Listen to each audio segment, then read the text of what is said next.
Good greetings, Rusty Dog here. Welcome to Denver, Colorado, and we're in the Fenix A320 once again. And yes, it's despite my efforts, it's a night flight. I wanted to do Denver, but I just kind of got into the sim a little bit too late. It's around 7, maybe just turned 8 p.m. in Denver, and so that's why it's a bit dark. Just plugging in my wind wings there. Yeah, it's a bit dark, and yet again we've been caught out by the rain. So it's a little bit rainy, but it's nothing too bad, I don't think. I think we'll class it as a wet takeoff.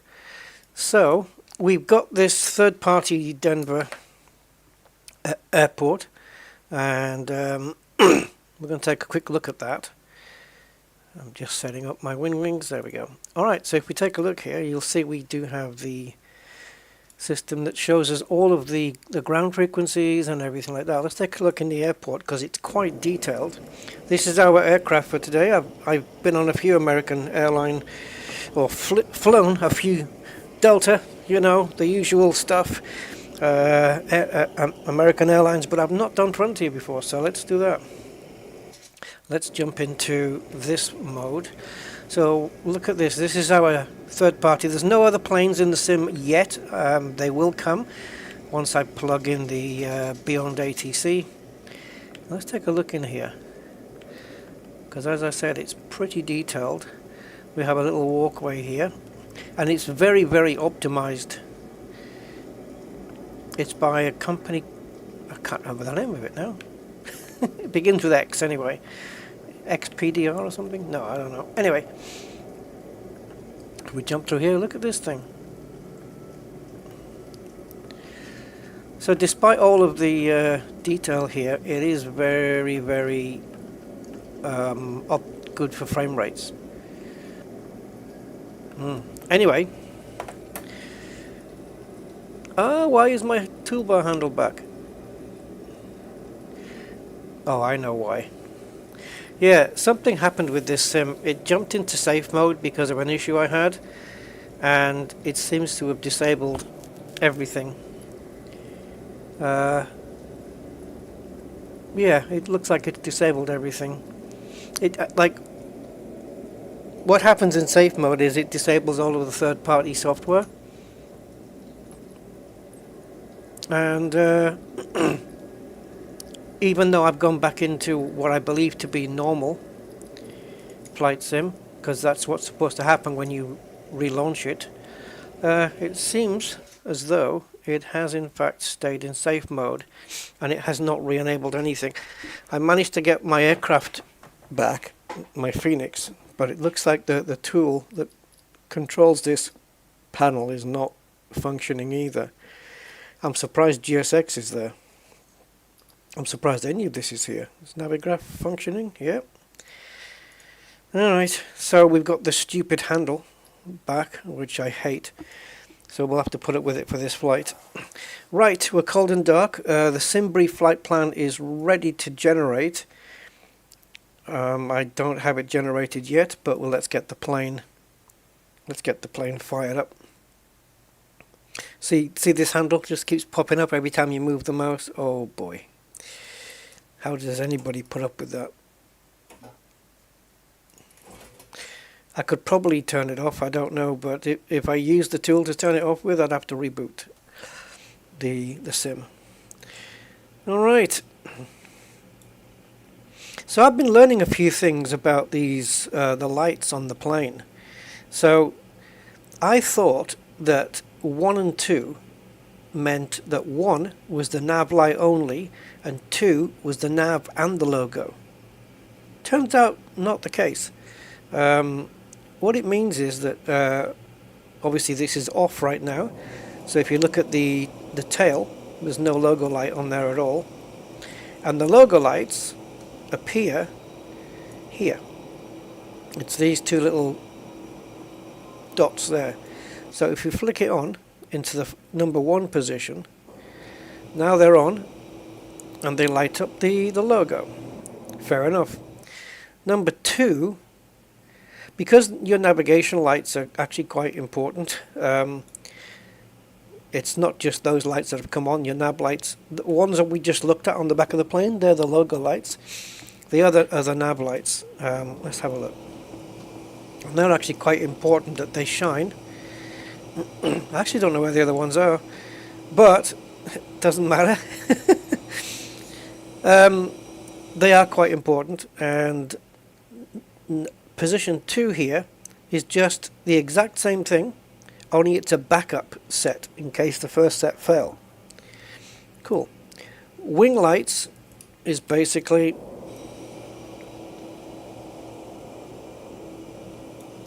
these. And these light up the front of the engine cowling and the leading edge of the wing, so that in flight, if the pilot wants to check whether there's any ice build-up or any such thing, he can do so with these lights. They light up the leading edge. That is the case in the A320. In the A321, where it's a bit larger, the pilot can't see back to see the leading edge, so they'd have to get one of the flight crew to look out of one of the passenger windows to check for them. Not sure why this stairway is there. It shouldn't be. And what else do we have? Beacon light we don't need yet. Strobe light, we can have it static like it is now, so that's this tail light here, and there's 2 on the wing as well, or we can have it in strobe mode, which is this one, which is what you see your ships doing in Elite Dangerous. It's imitating this. Oh, it looks like we have a storm as well.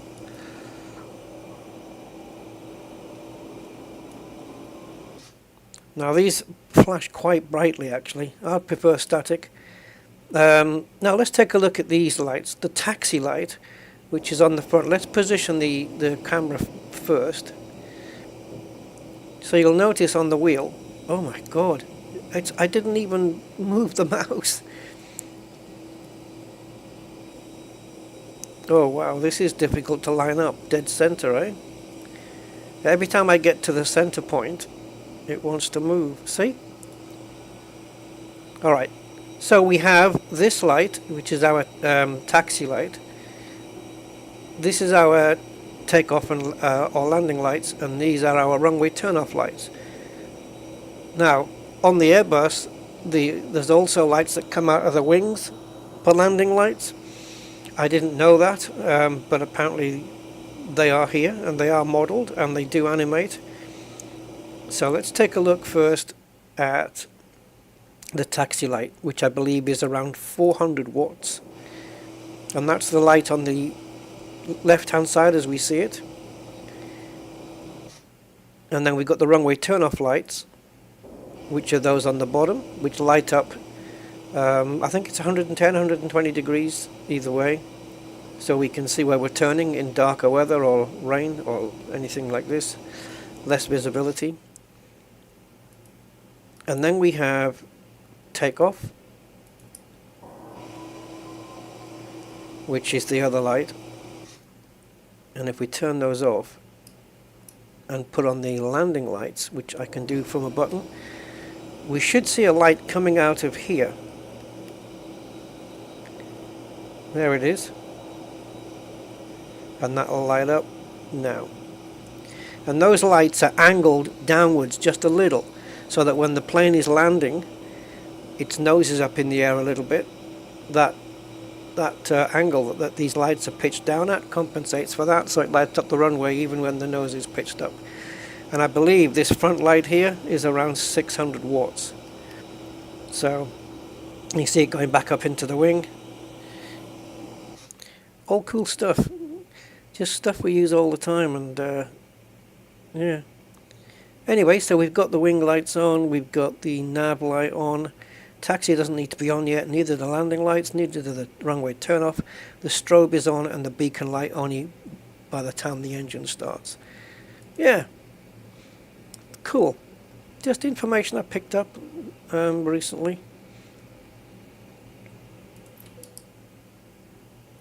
Alright.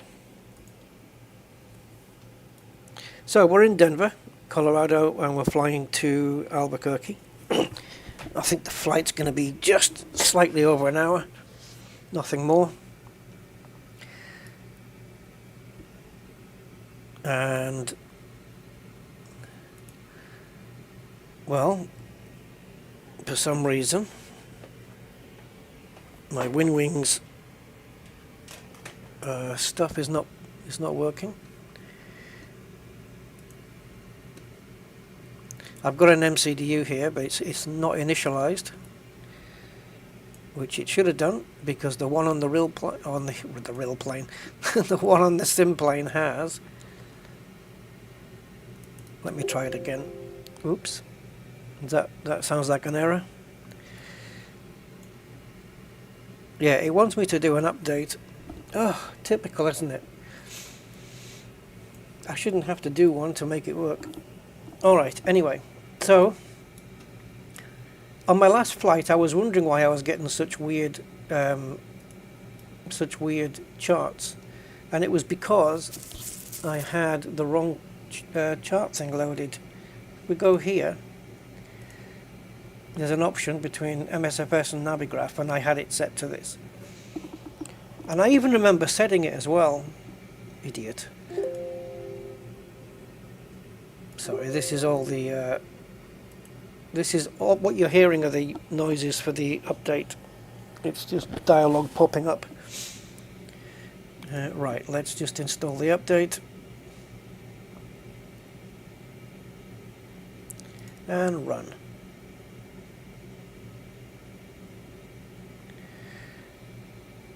Now hopefully that'll make my oh, there we go, it's come up. MCDU is now on. Alright, cool. So let's go to here.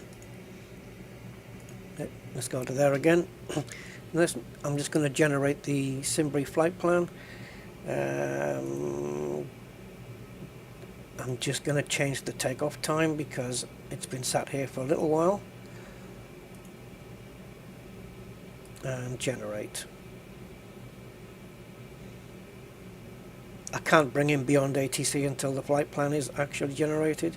Okay, so flight time, oh, okay, in the air, 54 minutes.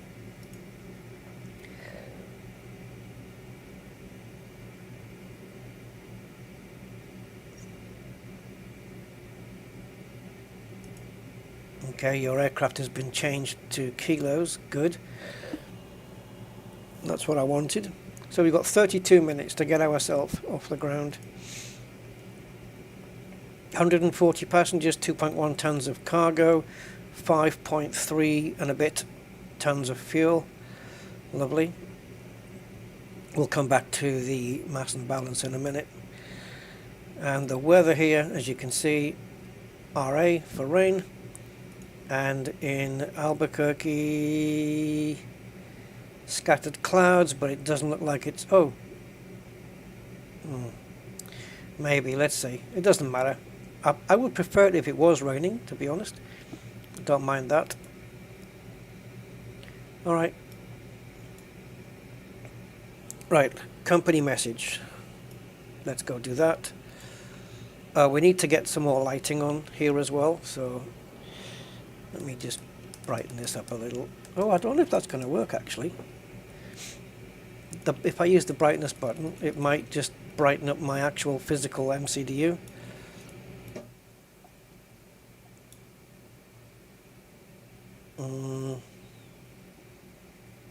That was weird, wasn't it? Why moving that armrest killed all the volume. It's this new thing I'm trying out, this loudness equalization on my sound settings. It brings out, it enhances the low sounds, but some of the louder sounds it seems to suppress. Oh Jesus, I forgot to do the GPS. Let's put that on. That would help, otherwise we can't go anywhere.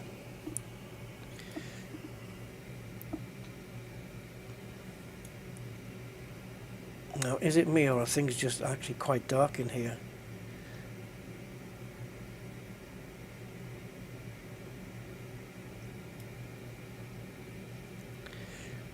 It doesn't rain for long when you're in the sim. If you go to a place where it's raining, it doesn't seem to hit the windscreen for too long. It just a couple of minutes and then it seems to stop. Yeah, now this stairway shouldn't be here. GSX should have taken that away.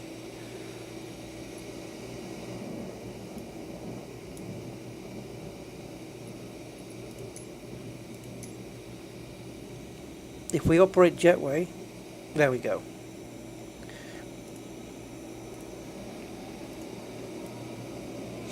Yeah, the jetway should have arrived instead of the stairs. Okay, some little puddles happening.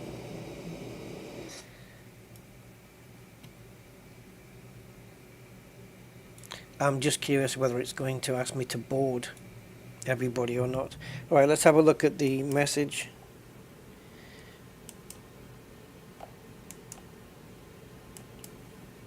We'll accept that.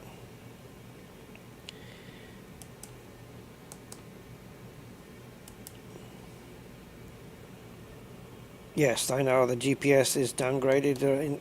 There isn't one. Aircraft position invalid. Is it really? Let's load up the flight plan.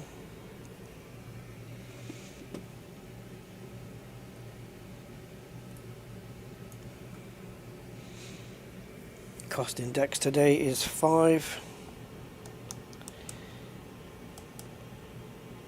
Cruising altitude is 38,000 feet.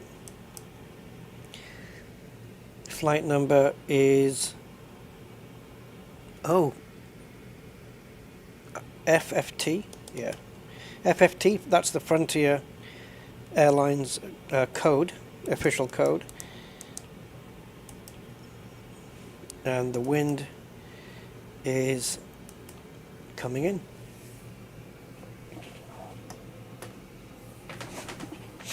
All right.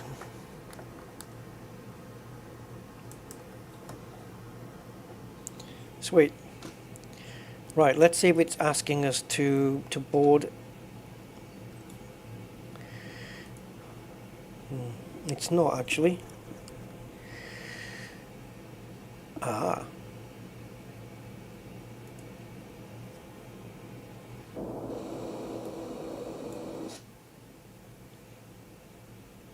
That's kind of weird because it should be, oh, okay. Ah, here. Right, let's load aircraft and we can do GSX, boarding and refueling. Let's do that. Refueling truck is on its way. Boarding requested. Please don't load aircraft until the fuel truck. Well, I will send it to the MCDU as soon as I'm ready, which is going to be pretty much now. But let's get the flight plan in first. Alright, so flight plan then. And it's Denver. Hopefully we're departing from runway 25 via SUDS 1. Is that an actual thing? It is, SUDS 1. And we want to be landing in Albuquerque on runway 21. Oh, RNAV only, no ILS. Interesting.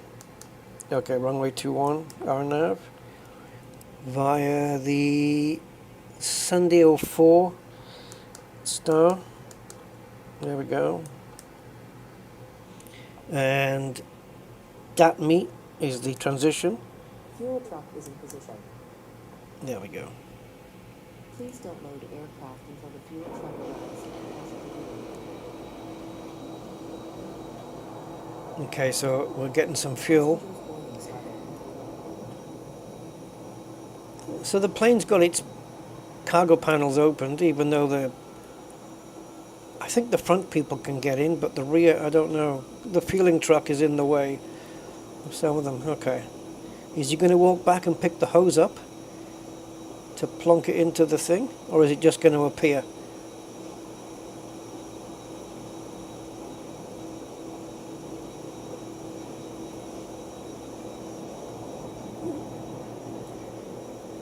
Oh my god. Yeah, okay, his mate's going to bring it round. Gotta love it. This is so good. There you go. Oh, even the sound of it connecting. Oh, look at the weather. Jesus Christ. That was proper lightning.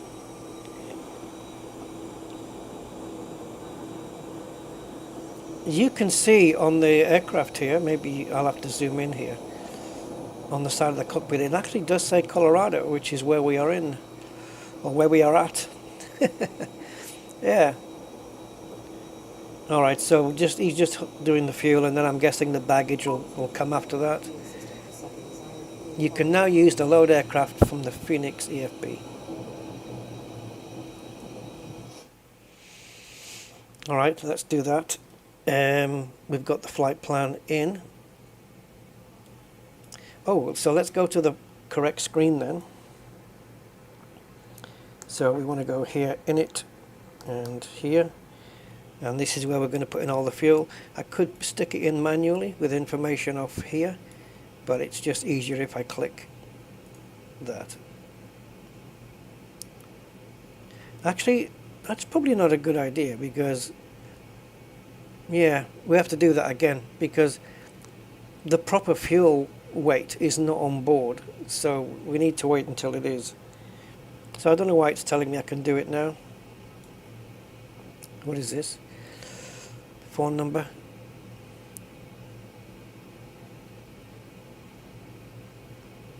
Still waiting for the GPS, another minute to wait for that.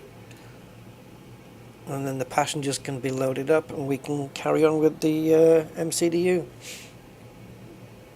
Also, while we're waiting, let's get the air traffic control online with us and get some traffic into the sim as well. So let's just load up Beyond ATC. Hopefully that works.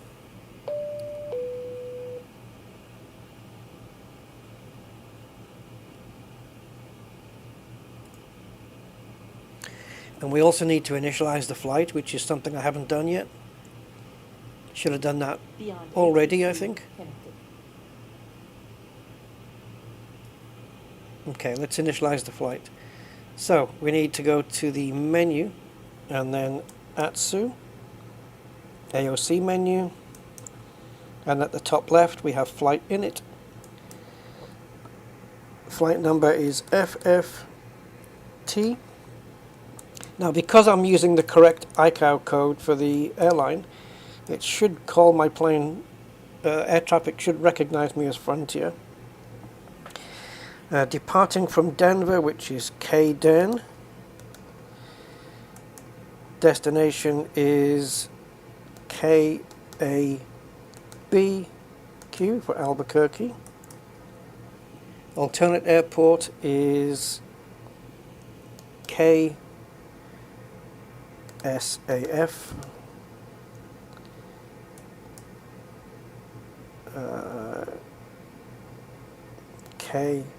KSAF. Estimated time en route is 54 minutes, which I think is how you would put that in.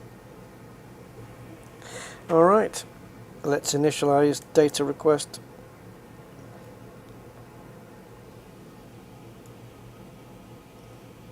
I'm not quite sure if at this stage anything comes up on here. It didn't last time. But nevertheless, the initialization data is there. So the next time we load up this information, it's going to be just before we get pushed back. We're going to put some more flight details in here. Right, next we go to... Has the fuel truck finished yet? Yes, it has, because we've got the right fuel. So let's go put the proper weights in, shall we? And we've got GPS as well. Okay, now let's send to MCDU. It should have sent this weight though. but anyway, there we go, 5.3. That's what we want. This is more like it. Okay, so performance then. Again, we can work that out from here. Go into the departure performance. Runway surface, dry or wet? Good question. It's not soaking, is it? And it's not raining either. I'm going to put it as a dry runway, I think. Yeah, I'm going to call it dry. Okay, don't need the anti-ice, definitely need the packs on. Let's load that. Let's resync the wind. So it's 3016, we'll get that confirmed. And temperature 17. So let's calculate the speeds. Flaps 1. Okay, and let's send that to the MCDU. There it is, all plugged in. Okay, so let's tune in now to the ATIS and have a look at the information that we need. Lima. Oh, Lima, okay.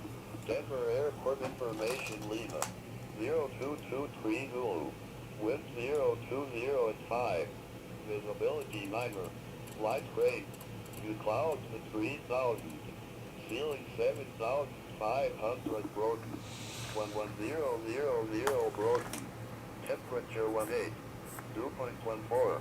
Altimeter 3016. 3016. Runway 34 left. 34 right. 35 right. Departing runway 34 left. 25. Advise on initial contact, you have information, Lima. Denver Airport information, Lima. 0223 Zulu. Wind 020 at 5. Okay, I've got all the information I want. Light rain. View clouds at 3000. Ceiling 7500 broken. 11000 broken. Temperature 18. 2.14. Altimeter 3016. Landing runway 34 left. 34 right. Okay, let's just talk to them. Ooh, wrong button. Denver clearance, this is Frontier Flight 2627 with information Lima requesting IFR clearance.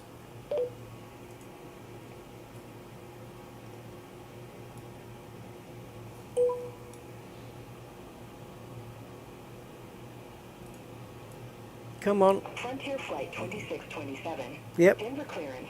Information Lima correct. Cleared to Albuquerque Sunport Airport. That's one departure, then is filed. Climb via SID. Departure frequency 2705. Squawk 6130. I'm going to have my thing respond to that. Clear to Albuquerque Sunport Airport. SUDS 1 departure. This is then her. Filed. Climb via SID. Departure frequency 2705. Right, squawk is Squawk 6130. 6130. Frontier Flight 2627.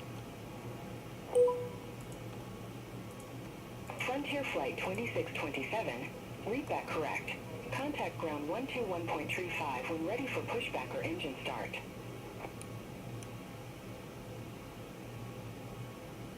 Ah! Let me move over. I can't see what the hell buttons I'm switching here. Ah, okay, we did it right. Okay, it's correct. So 6130 and switching over the departure frequency. 2627. Read that correct.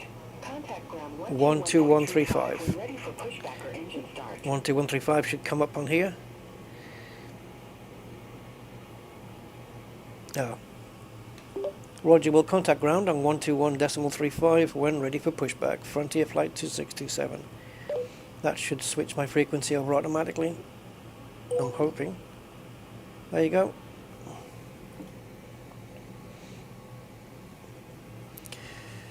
Man, the frame rates have dropped from like 80 down to 54 now. Is that because of all the traffic?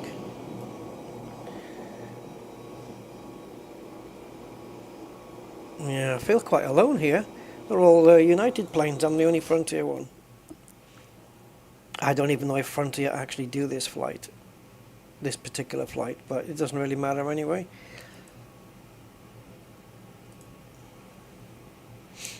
Okay, let me just have a look also at the charts. So we are taking off from runway 25, as far as I can tell.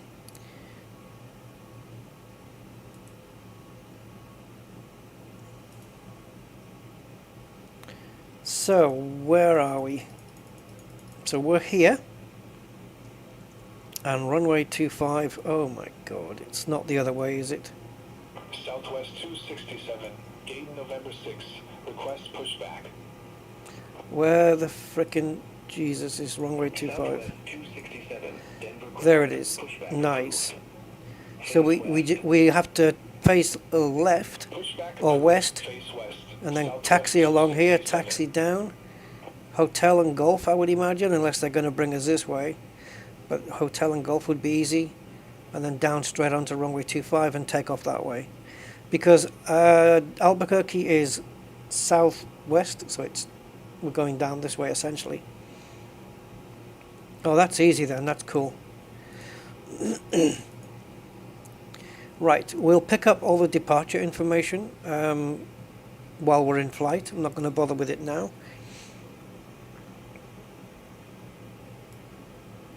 And the course to go out is 263. Not that it's going to matter too much, but we could set the heading to that if we wanted to, but we don't need to.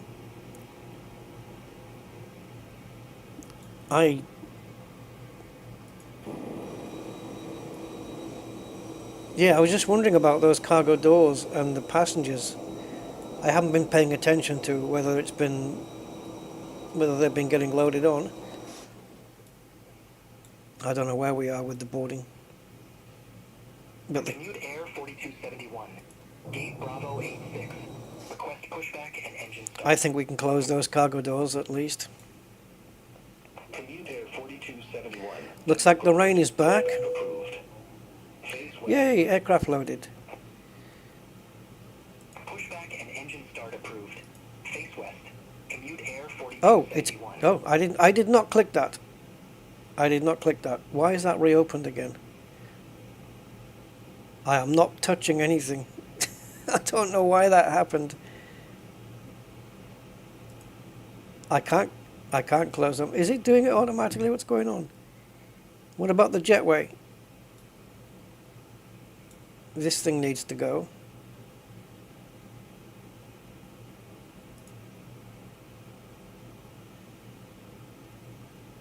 Alright, I think we should clear the jetway.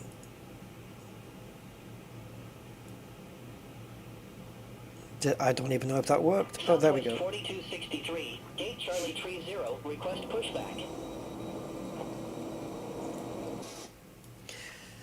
Southwest 4263, Denver ground. Pushback approved. Okay, we don't need... Face west. We need the GPU on for now. Pushback and I can engine disconnect start that approved. later. Face west, Southwest 4263. Alright. Right, let's finish. We've got everything done here. We've got performance in, winds are in, all the information there. Flight plan is done, initialization is done. I think we're ready.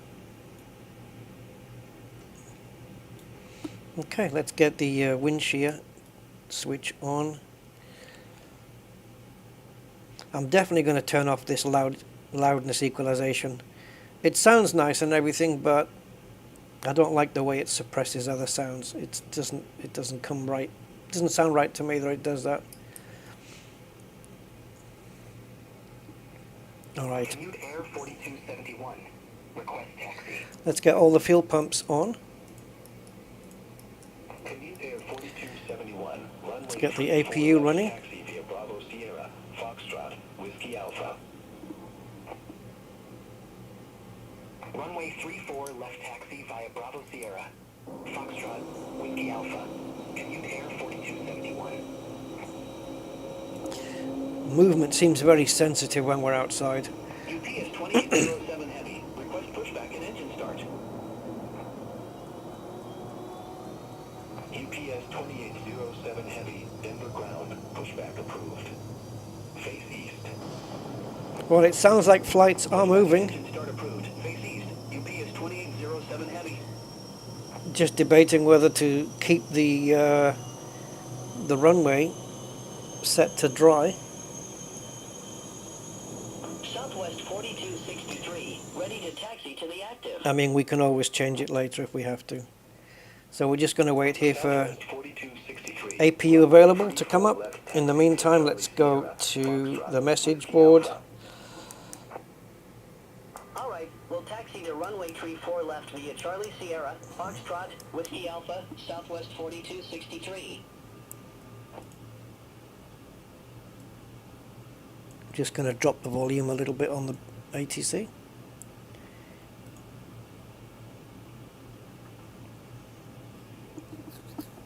Alright, I think we're ready. APU is available.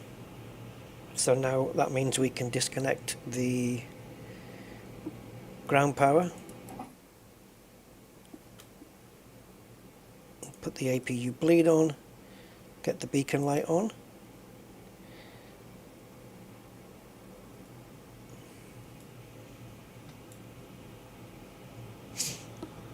Now this is different. It's saying, do I want to interrupt the pushback?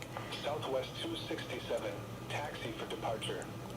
Last time I put the beacon light on, I don't think it actually did the pushback procedure, but it doesn't matter. Left taxi via Zulu, Foxtrot, Whiskey Alpha.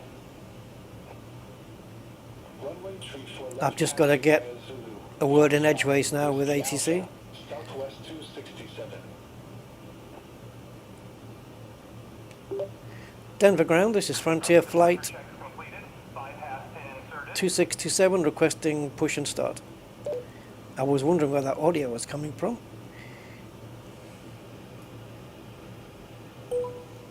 Frontier Flight 2627, Denver ground, pushback approved. Face west. See, when it approves my pushback, that's when it should interface with GSX and do the pushback. Roger. Face west, Frontier Flight 2627.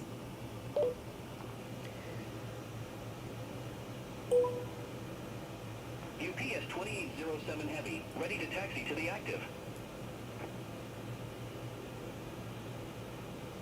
UPS 2807 Heavy, runway 34 left taxi via Sierra. Oh, this weather, man. Alpha Alpha, Whiskey Alpha. The lightning is just... What's going on? It's crazy. It's like a strobe light. Whiskey Alpha, UPS 2807 Heavy. Release parking brakes, please.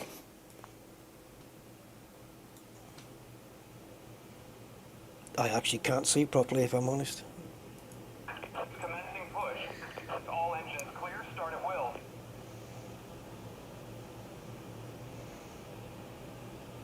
Okay, we are moving.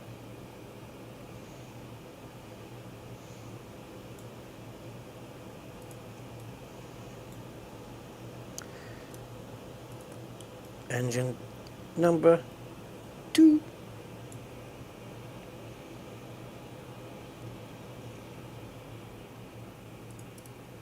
I have no idea what the terrain's like around here, so I'm going to stick that on anyway. I'll try not to forget to log the flight time this time. I always do forget. Ah, no, we didn't do the thing. Shite. Okay, let's do it now. It's a bit late, but I'm going to do it anyway. 71, contact Denver Tower 135.3. Yeah, this is it's because it's a new thing, all of this flight stuff. Oh, okay. It looks like the option has disappeared.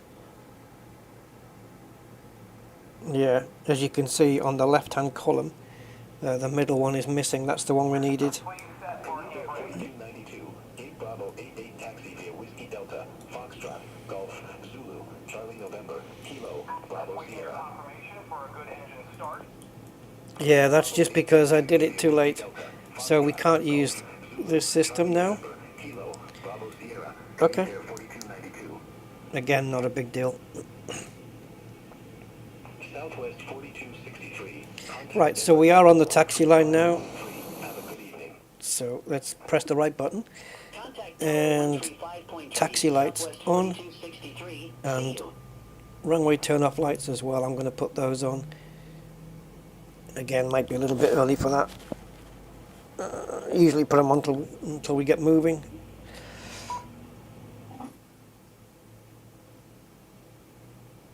Okay, that sound tells me that we can now turn the APU off because we're running on engine power.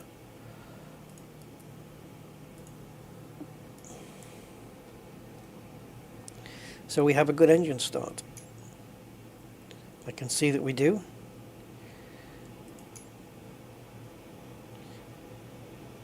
Cockpit to ground. We have a good engine start. You can disconnect. Unlocking gear. That plane is, yeah, okay. I was going to say, I think it's landing on 2.5. This is shitey weather, it really is.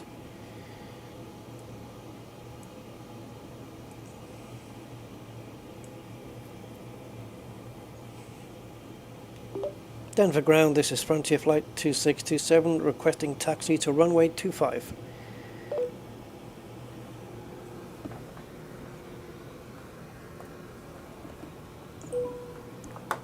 Frontier Flight 2627, runway 25 taxi via Bravo Sierra, Hotel, Alpha Alpha, Golf. Cool. Disconnected. Bypass pin removed. Roger, taxi to runway 25 via Bravo Sierra, Hotel Alpha Alpha Golf, Frontier Flight 2627. We're not quite on the green line, are we? Not quite there. United 1305, gate Bravo 31, request pushback and engine start. Okay, have we been given the okay? Yep. Thank you. Walk away. Yeah, see, this is why I shouldn't turn the runway turn-off lights on, because I'll be blinding those poor little people.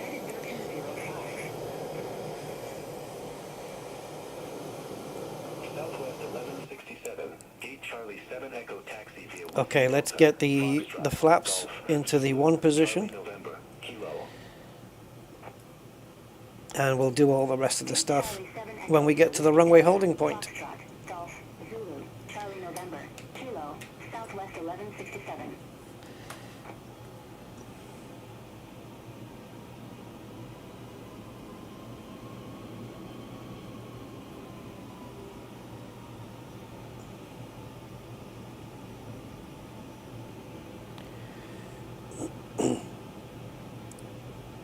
Plenty of United planes, geez. 1, 2, 3, 4, 5 in a row there.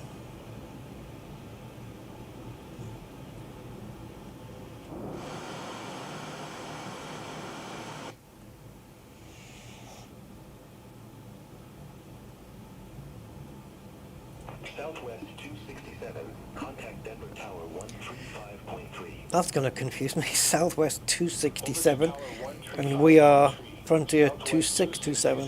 Take care. Southwest 2387. Gate Charlie Tree 2. Request pushback and engine start.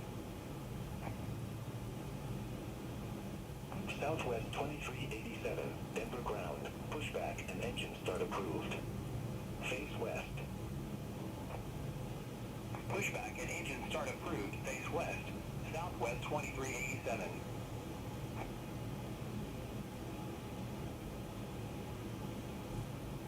United 1305, ready to taxi to the active. Now those landing lights that we put on when we take off, you know, all the lights are on the front wheel. When we retract the wheels into the plane, those lights will automatically turn off, but it's still the case that we have to manually turn them off as well at 10,000 feet. Runway 34 left taxi via Bravo November, Hotel, Alpha Alpha, Golf, Foxtrot, Whiskey Alpha, United 1305.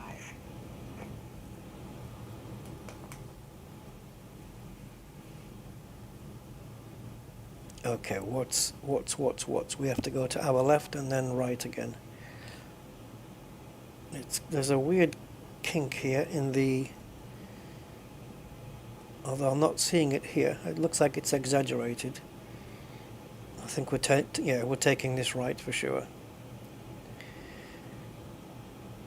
Just looks like on the map it's a bit of a kink. Oh, that lightning. That's proper fork lightning there, isn't it? SkyWest 4665, gate Delta 8, request pushback and engine start. That's not the runway holding point. 4665, No. ground, pushback approved. Face west.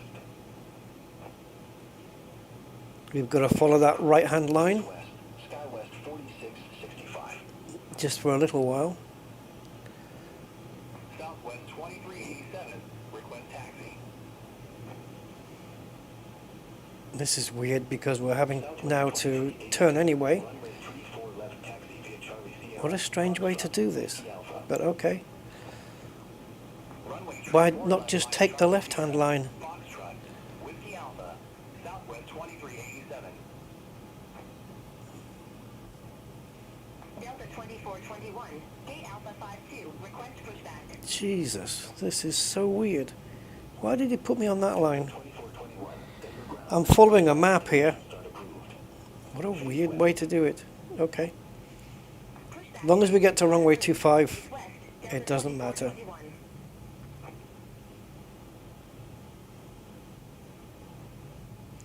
Oh, look at this weather. Jeez.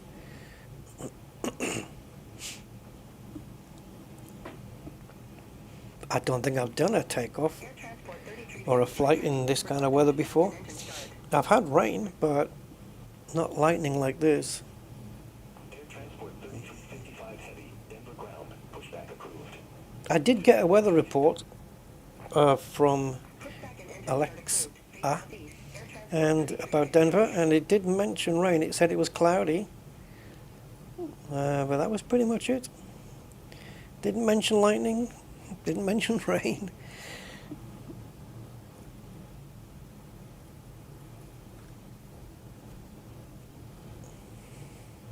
SkyWest 4665, taxi for departure. I'm starting to wonder whether I'm 7, contact Denver going the right way now. 75. Yeah, I think we are. I think this is the whole point for 2.5. It is indeed, judging by the sign outside. 2.5, there we go. All right. Flight 2627, contact Denver Tower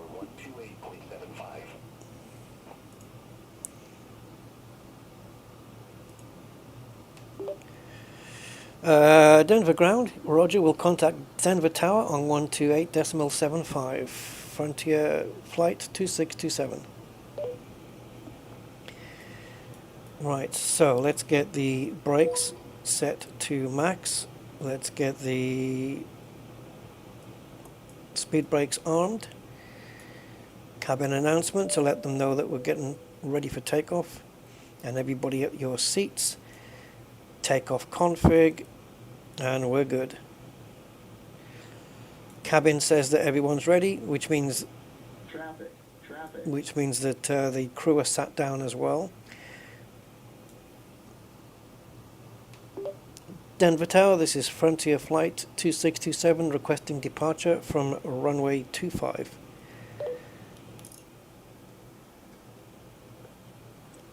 Landing lights on. Frontier Flight 2627, Denver Tower, wind 020 at 5, fly heading 240, runway 25, clear for takeoff.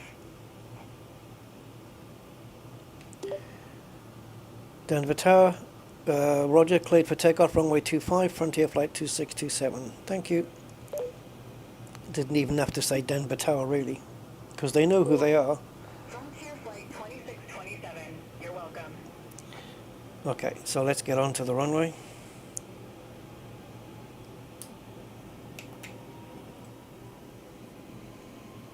We've been cleared, so I'm not expecting any planes coming in or any planes taking off, because all of those other planes are being handled by this ATC as well. If there was another plane coming in, we would have been told to wait.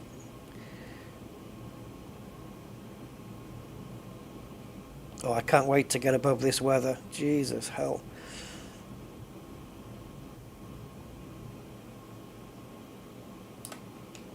Do you know what I didn't do? Major step missed out. I didn't check my flight plan through either. Yeah, let's have a quick step through that. Not something you want to be doing on the runway. So let's hope there's no issues.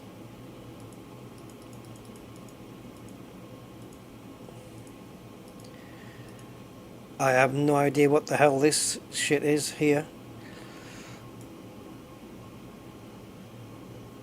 That's not going to happen. Okay, we'll have to fix that in flight, because that's no good.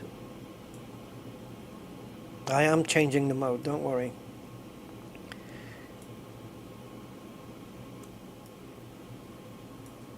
Okay, let's set the initial climb out. I'm going to go to 18,000, which is the transition altitude.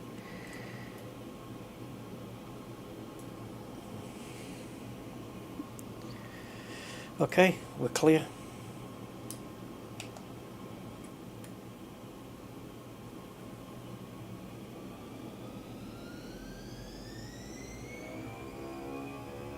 Stable, full power.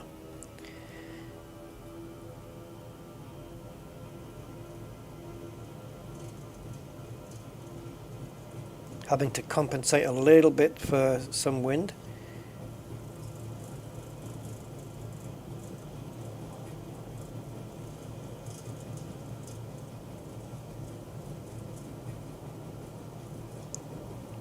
V1 and rotatey. Positive climb, gear up.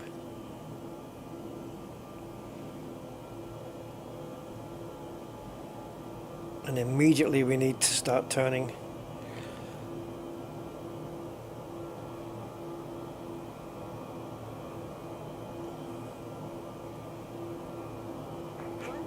Flaps in, and the wind, sorry, not the wind, the rain. The rain's getting quite heavy now.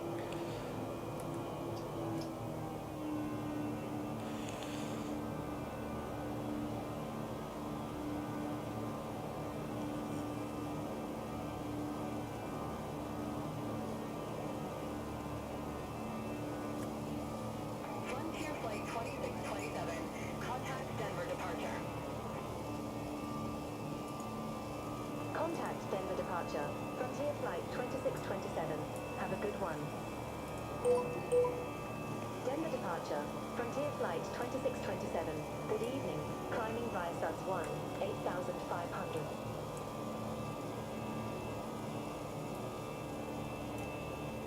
Frontier Flight 2627, Denver departure, radar contact, clear direct for 10, resume SAS 1. Clear direct Bertham. Resume the SAS 1. Frontier Flight. Yeah, at this point I let my first officer do all the communications with ATC.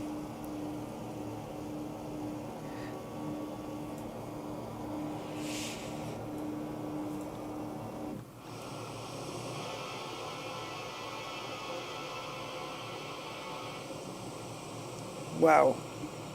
United 1305, contact Denver Center 125.905. I hope the weather's better in Albuquerque. United 1305. Okay, we're approaching 10,000 feet now, so we will kill the landing lights. And also seatbelts. Well, no. Normally I would kill the seatbelts and let people unstrap, but with the weather being a little bit dodgy as it is, and the turn we're making, we're going to keep those seatbelts on until we get above the weather. Wow, Denver is a big place, isn't it? Yeah.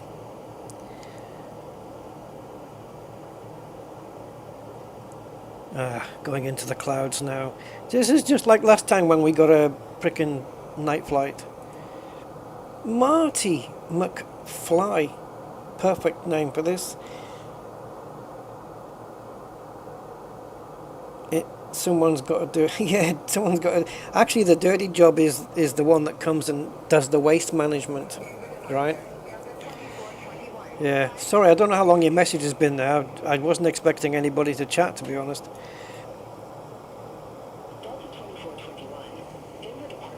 Oh man, look at this! Look at the rain! Oh Jesus! There's no point putting the wipers on. Well, what do I need them for, right?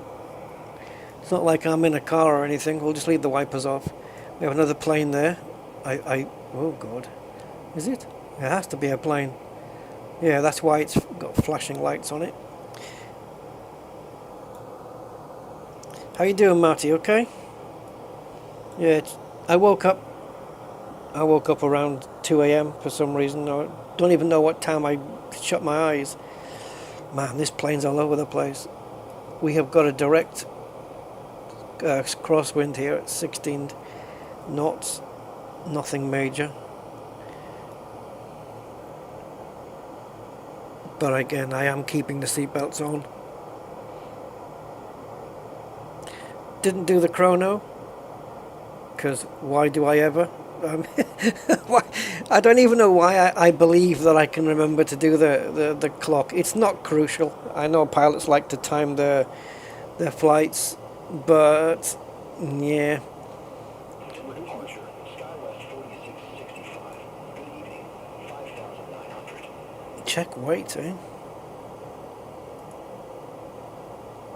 SkyWest 4665. Denver departure. Radar contact. Climb and maintain 17,000 feet. Climb and maintain 17,000 feet. SkyWest 4665.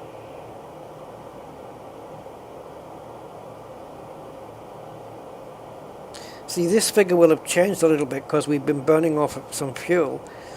We burned off a ton of fuel there just in the takeoff.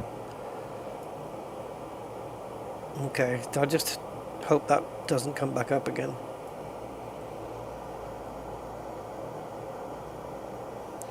Were we cleared all the way up? I'm going up there anyway. I wasn't paying attention. Normally when we get... Yeah, actually I think they're just allowing us to just go straight up, aren't they? Yeah, no, we weren't cleared. But it's not giving us any instructions, so I'm okay. Denver departure, United Tree 51, 5,900. United 331. Denver departure. This is weird. Climb and maintain 15,000. Altimeter 3016. Come on. Climb and maintain 15,000. Altimeter 3016. Anti-ice, great, I've got that to deal with. I can't even press this freaking button. There we go. Honestly, just can't see where the freaking thing is. Clear direct HCT. Listen on navigation. Right, anti-ice. Roger. Heading direct HCT. Resume all navigation United Tree 31. Thanks.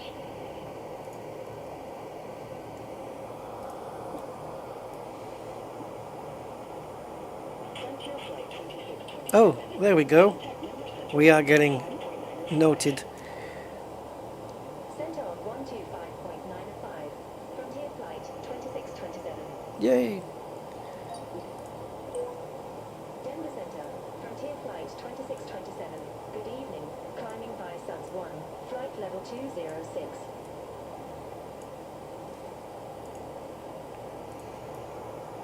Frontier Flight 2627. Denver Center. Climb and maintain flight level 380. Thank you. That's the clearance to flight level 380.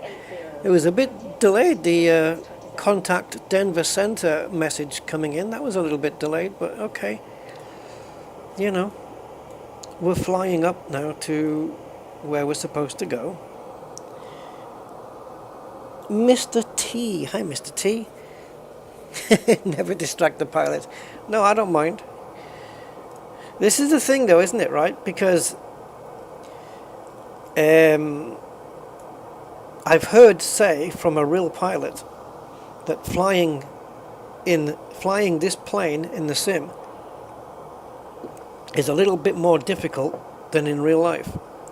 Now just bear with me, it's exactly the same stuff, but the reason they say that is because on a real flight you have the co-pilot to actively do a lot of the work for you, and you know, check things and make sure things are set, where in the sim I have to do all of it myself. I'm doing the work of pilot and co-pilot. So I guess from that point of view, yeah.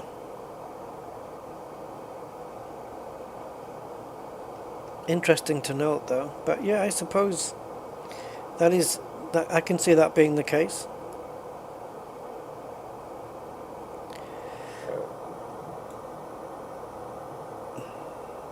Considering that we're at what, 24,500 feet, this skin temperature, the outside air temperature as well, doesn't look too bad.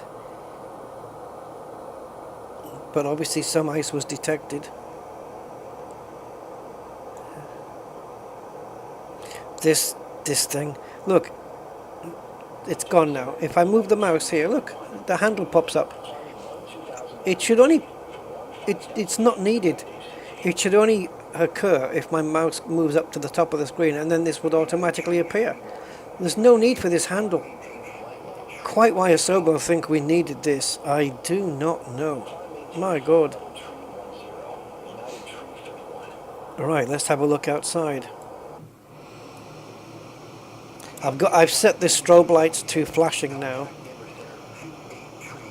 because that's what identifies this as an airplane. In case you're seeing, it makes it easier to see by other planes.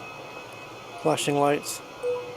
Denver Center, Frontier Flight 2627, climbing via subs 1, flight level 261. Next time I'll try and make sure that we get a daytime flight. Okay, so now it's come up on the ice not detected anymore, so let's get this up. I'm going to keep the probe heat on for now.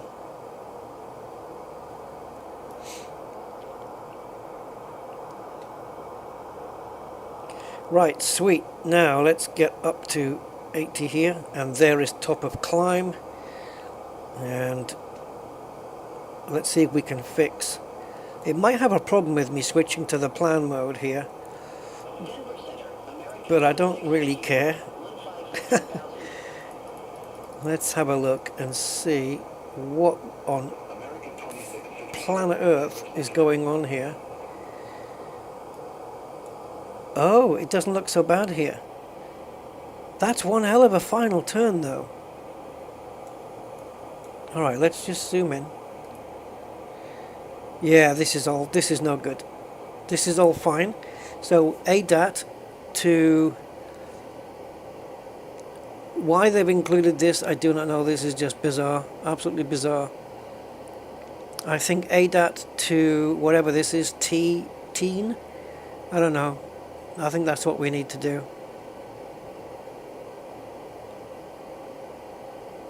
Oh, CADAT to teen. So this Wim and Koski needs to go. So let's, oops, wrong button. Well done. So let's clear Koski.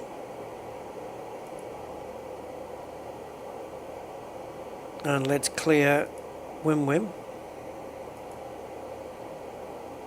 Oh, wrong order. Jesus. Clear. Wim. There we go. And let's do that.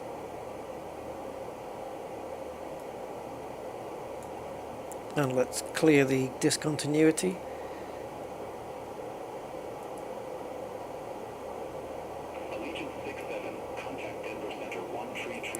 Okay, that looks a little bit more doable.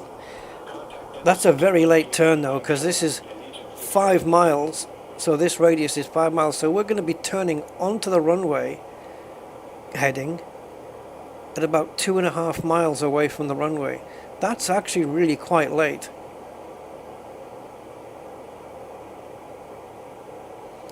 I wish I hadn't connected those lines now.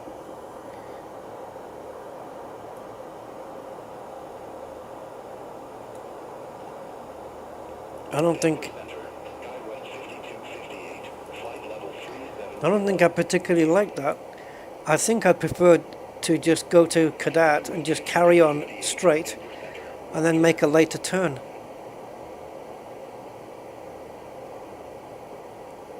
I think I'm going to end up doing that. Yeah, once we approach Cadet, I'm just going to have the plane fly in a straight line and forget this. I don't know if there's a way to insert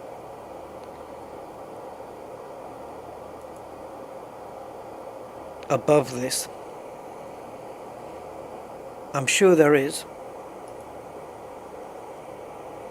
but I don't know how to do it. So what we'll do is, as we're approaching from here to here, because this is a descent point. This is a decel point. So if I adjust my course to go here and around, then that decel point would be in a different place. All right, there might be a way we can do this. Let's go back into here. Let's reset the arrival again, and it's RNAV 21.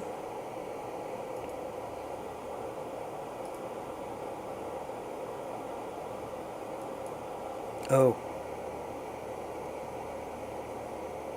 Yeah, it's not gonna let me do this. You swine.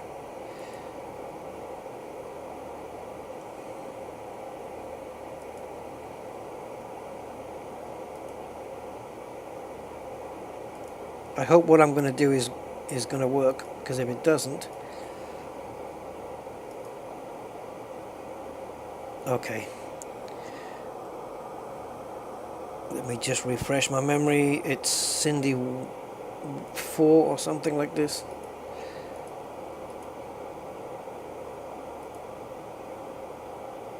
American 1179. Contact Denver Center 118.57. And it's the DATME transition. Okay, so what I've done is I've reinserted that arrival.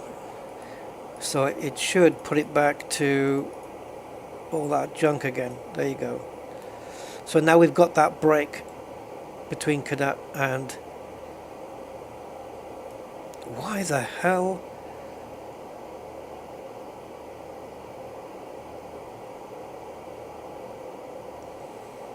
Even Koski is not in line with the runway. It's almost like it's bringing us in on the wrong star, which is very bizarre. Yeah, you don't have the feel of the craft. Yeah, that's true, that's true. Well, at least not if you haven't got a $60,000-$80,000 sim rig. Koski and Wim. Right, again, I am still going to delete those.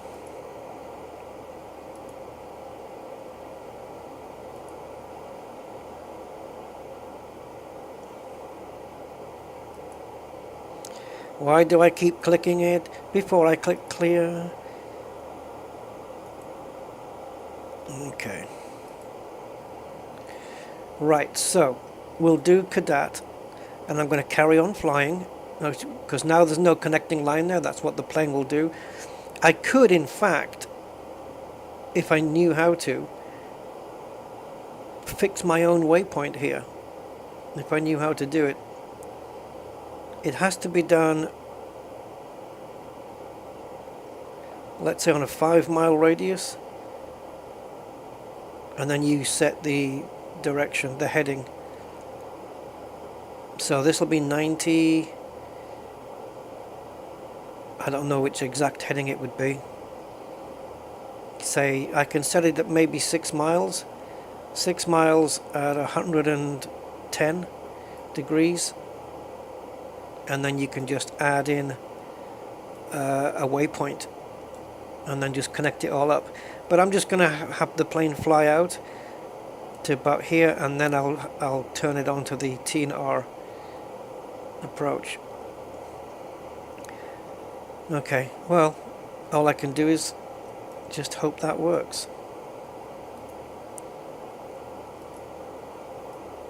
Southwest 3976, turn right, heading 080, climb and maintain flight level 360. Right, so our arrival airport. About 28 miles. Turn right, heading 080, climb and maintain flight level 360, Southwest 39. So there's no ILS on this one.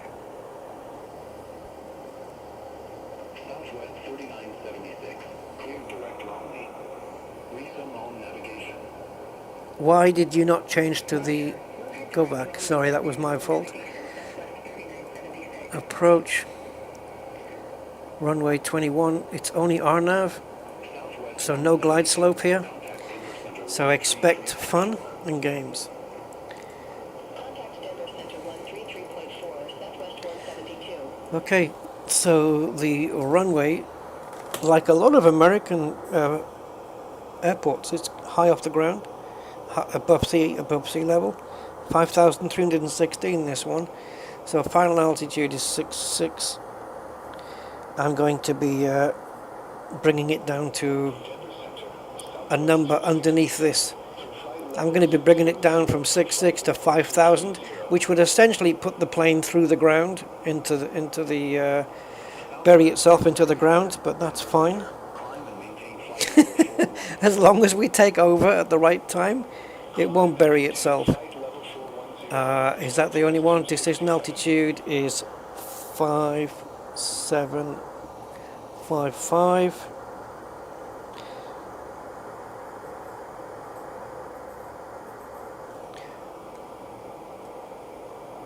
And yeah, look at this. It was trying to bring us in on this one. This is not the correct way to come in here, because we're coming in from this direction. Why the hell it gave me this? Is there not another star we can use? Let's have a look. What it gave us this Cyndia one, didn't it?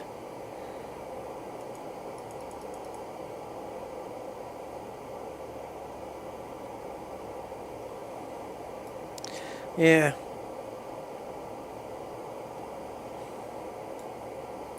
So we've got E-span, D-Tech, E-span.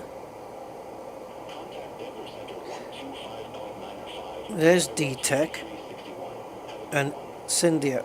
So far so good. No problem with that. What's after Cyndia? Volcano, let's call it, Aside, and Cadet. All fine. All good. There's Cadet over there. Yep. Absolutely fine. The problem is the approach, then. The approach, which includes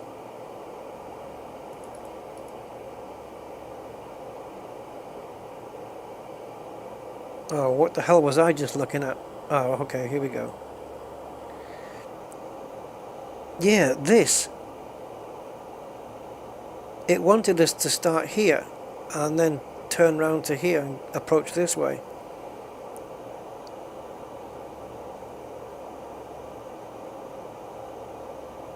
But this is the only approach on runway 21. Oh, wait a minute.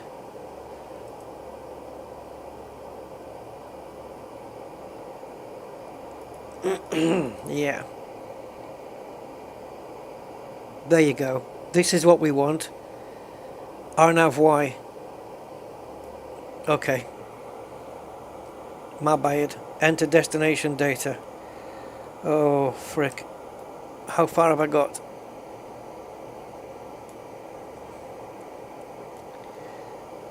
I've got until we get to DATME. Okay, let's see if we can fix this then. I put the wrong arrival in. I'm a dopey bugger.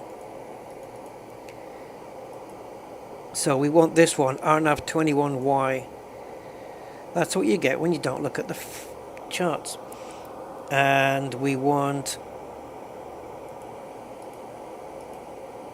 Cindy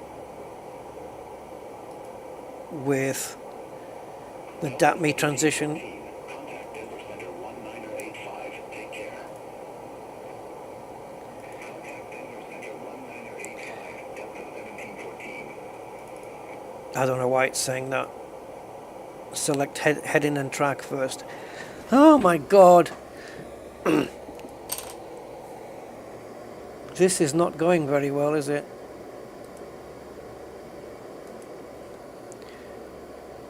Normally you don't have to do this, in my experience so far. Contact Denver Center 118.575, United 2649 Heavy. See you.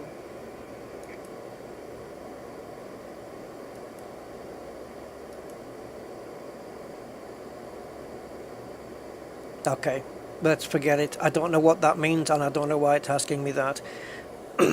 I think if I'd put that in at the start, it wouldn't have asked me that question. I don't know why it's doing that. Contact Alberqueque Center 127.85. Skywest 4650. Take care. We should be able to change that, the star, but or the approach. We should be able to change it, and we can't.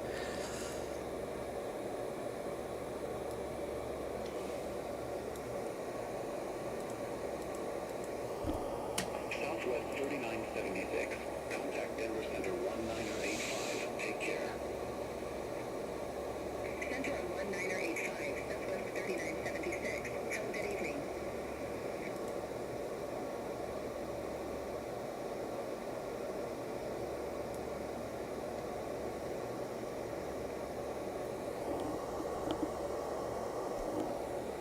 Oh my god, read the information. 21. Southwest 267. Contact Denver Center 119.85. Center on 119.85. Southwest 267.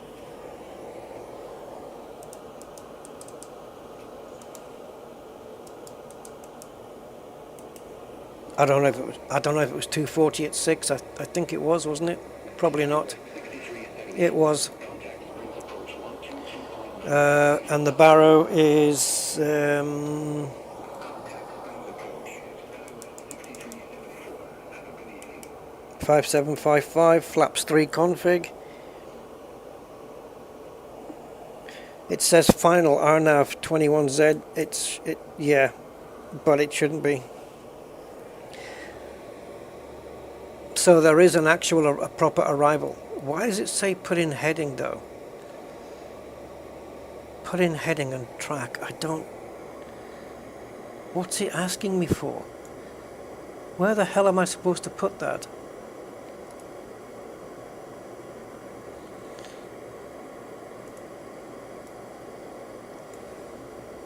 Arrival.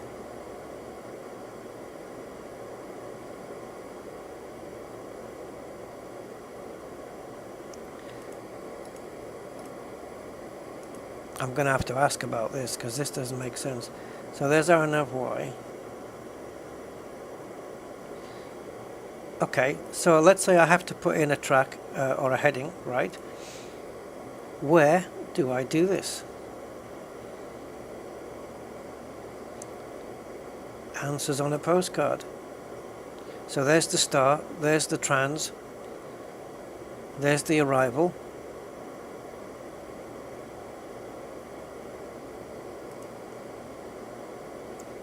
Please select heading track first.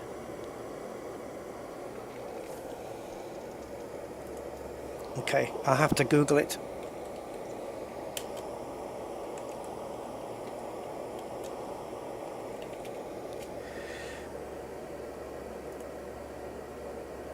When I tried to change, I was getting this. He's called it an error. You get that message if your new flight plan deviates from the current flight plan at the location. No, yep, at the current location. Pull the heading selector knob, insert the tempi, do a direct to for the appropriate waypoint on your new flight plan.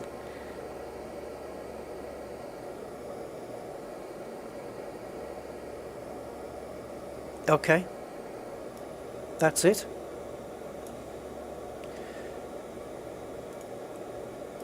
Somehow I don't think... No way, it's taken it? You little bugger. I just had to go into heading mode. Alright. That's bizarre. Alright, let's go into the plan and see if this all looks nice and works better and looks good and all that good stuff. Okay, we're gonna have to bring this right in.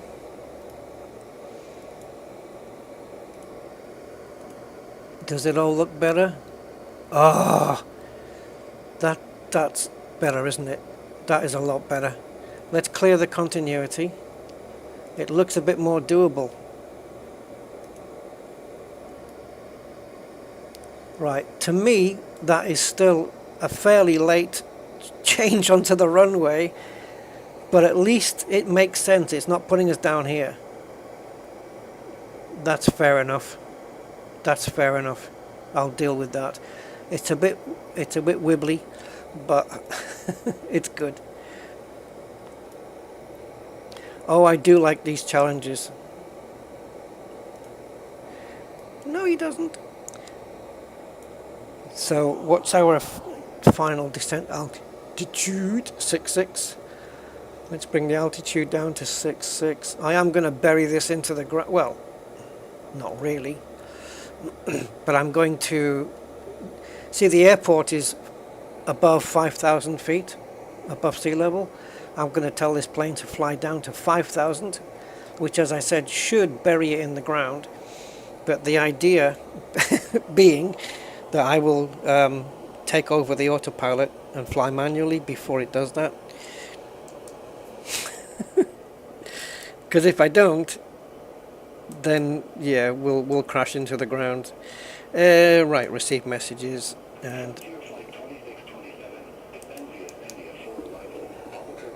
Oh, it's giving us the descent already. That's a little bit early. Descend via Sandia for arrival. Alberqueque, Sunport Airport, landing runway 26. Oh, Jesus freak. Frontier flight 26. No way, it's giving us a different runway now. Oh, man. So all of that we just did was for nothing. Oh, you're kidding. We've been directed to a different runway. This is... Okay, now again, is it runway 26 Y or Z? Oh no. I suppose we'd better start descending then, so I can just carry on with what I'm doing. I've got a bit of time though, but not much. Let's get the charts up and then we'll descend. Stress, guys, stress. Right, Albuquerque. We have got, no, wrong one, arrival, approach. Right, let's take a look at Y and Z and see which one is appropriate. So here's Z. That does not work for me. Y. Yep, Y works. So it's 26Y. He didn't say which other stuff we're coming in on. I'm going to assume it's the same. And I'm going to assume I'm going to get the same heading. Yep.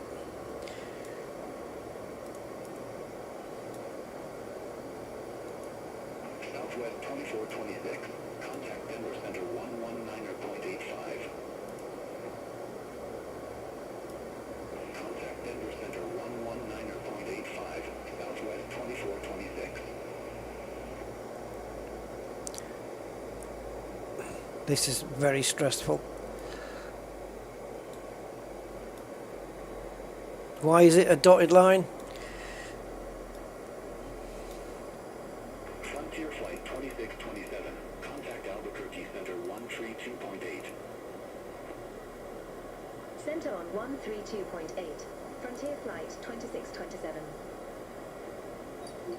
Do you know what? I could still do this. I could still get Cadet and just bring it straight out and then just bring it round. Flight level 371. Yeah, I'm going to do that just in case we need to buy a little bit of time. Frontier Flight 2627. Albuquerque Center. Roger. Okay, it was dotted because we were in the heading mode.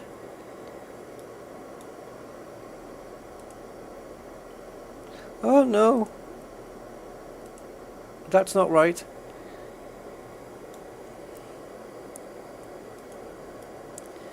Oh man, I am getting too stressed here. So, direct.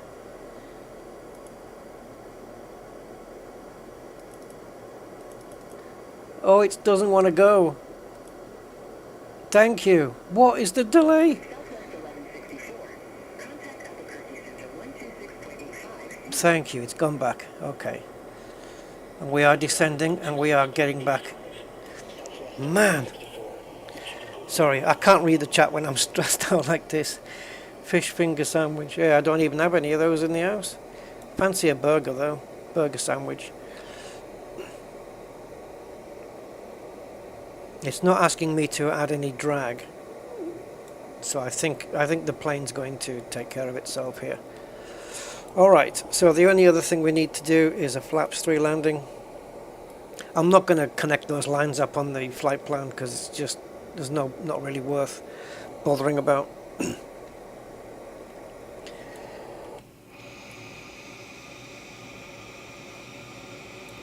Yeah, they assigned us runway 26 when SimBrief assigned us runway 21, so all I can assume is in that time that the winds have changed and therefore the runway has changed as well. Sweet. See, I get into these situations I've never been in before. The one with the heading and the tracking and stuff. And then it was weird that I put it back into managed mode and the heading still stayed on 203. It's supposed to be this dash. So it must have... I wonder if that happened because it went a little bit too far off its flight path. I wonder. So we're a little bit above where we're supposed to be. We are 244 feet. I'm hoping that's gone a bit higher, hasn't it? Yeah, we're a little bit high at the moment. Maybe I'm just going to add a little bit of drag and see if I can bring this down. So I've got some drag on there, I hope. Yep. Slats are open. Let's see if we can bring this number down a little. There she comes.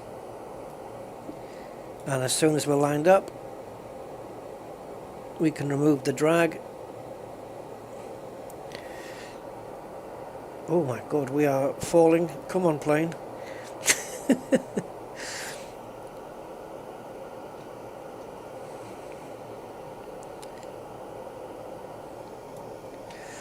Right.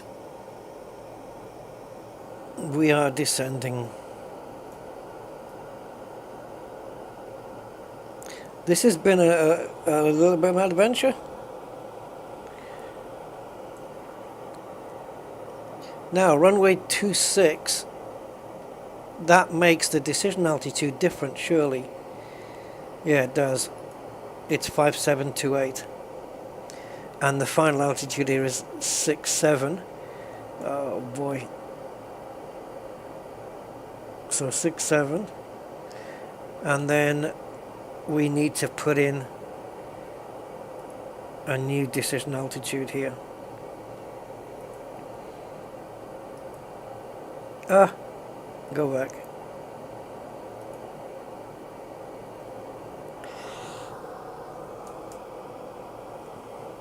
Okay, so then the new number was what, 5755 or something?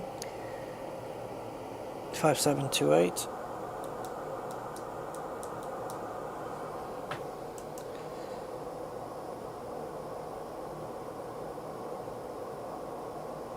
I'm assuming that the QNH and everything is the same, but just in case, while I'm on this screen, whoops, where am I going?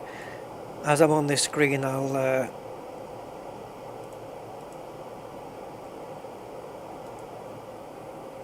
check it.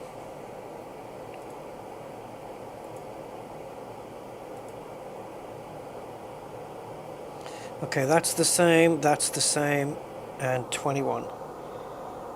Yep, all good.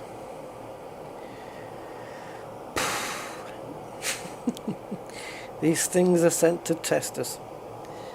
And test us they do. Right, so now we're a little bit below where we're supposed to be. It's deviating 280 feet underneath the flight plan.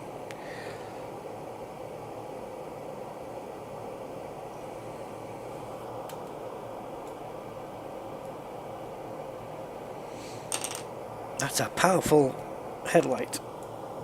Literally headlight. A light that's on my head. So the runway is 5,728 feet above the sea. So if we descend the plane to 5,700, that should put our plane 28 feet under the ground. That works for me.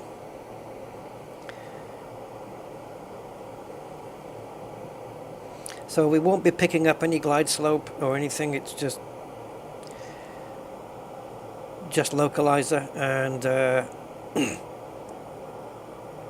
there'll be nothing.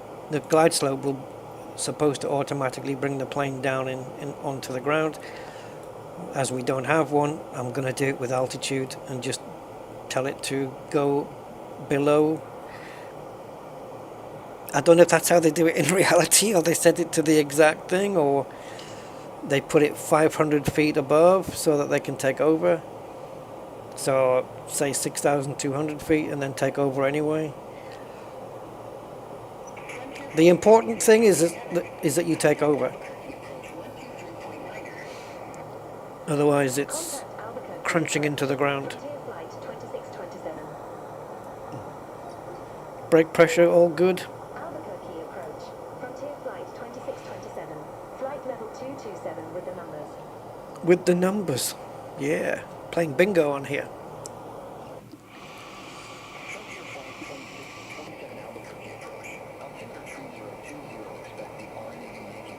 Yes, expect the RNAV 26. Yeah, I was trying to program that in, but it wasn't having it.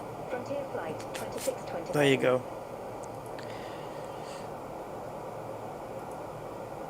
These buttons, guys, are not working. Oh, okay, it's delayed.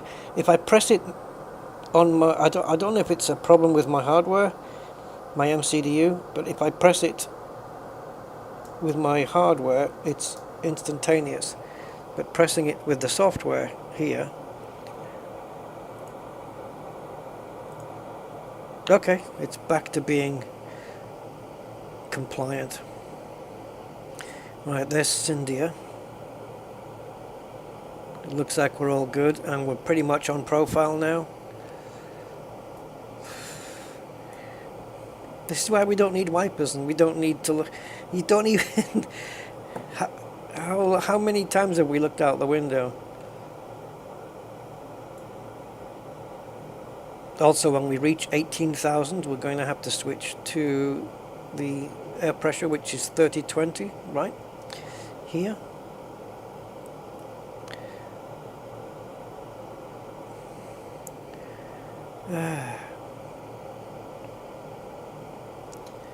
Gotta love the challenge.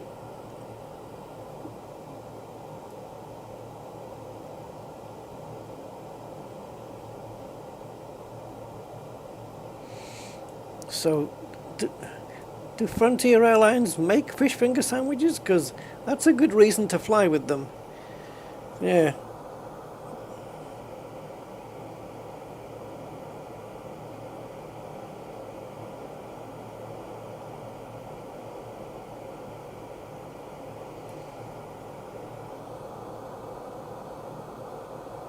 Oh, I don't know about that, Will. I mean, I'm trying to learn. Thanks though, but yeah, I'm trying to learn. I mean, this was a new situation for me. I had to try and figure it out. All right, let's pull the knobs, and we want to go to 3020, and let's do it on the other side before the plane starts complaining that the both sides don't match. And even though we don't need to do it, we will set it on the backup instruments as well. 3020. Lovely. Okay, at 10,000 feet we'll get the landing lights on, we'll get the seat belts on and all that jazz. And as you can see, now that we've changed the air pressure, we are now back above where we need to be. So I think I'm just going to add a bit of drag just to get us back on profile. Yeah, how you doing, Will, anyway? It's nice to see you again on the chat.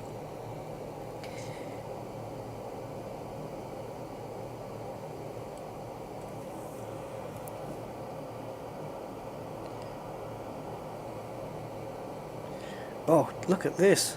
What is this? A freeway? 16,000 feet? Jeez. That feels like it's really close to us. Oh, that's a long highway, man. It's going straight into what I can only presume is Albuquerque, where we're going to be landing. Yeah, because look, we're turning left here. Yeah, into Albuquerque, and then we can jump into American Truck Sim and pick up some packages from this flight into a truck in Albuquerque and take them over to Idaho and then put them on a plane.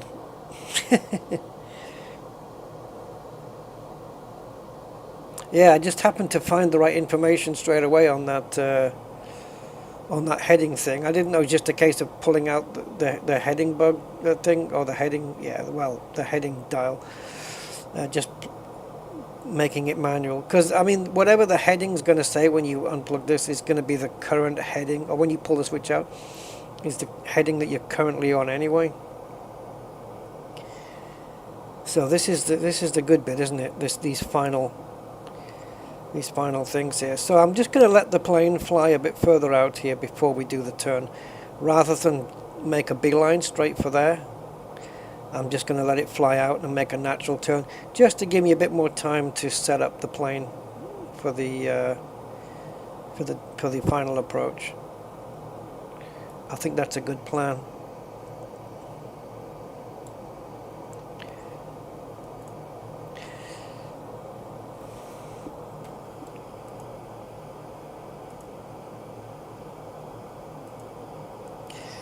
Albuquerque.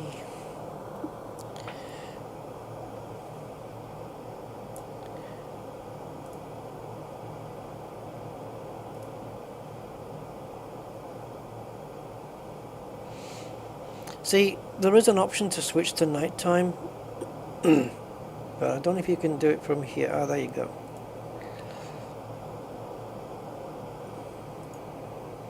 Man, it looks like we're really low here.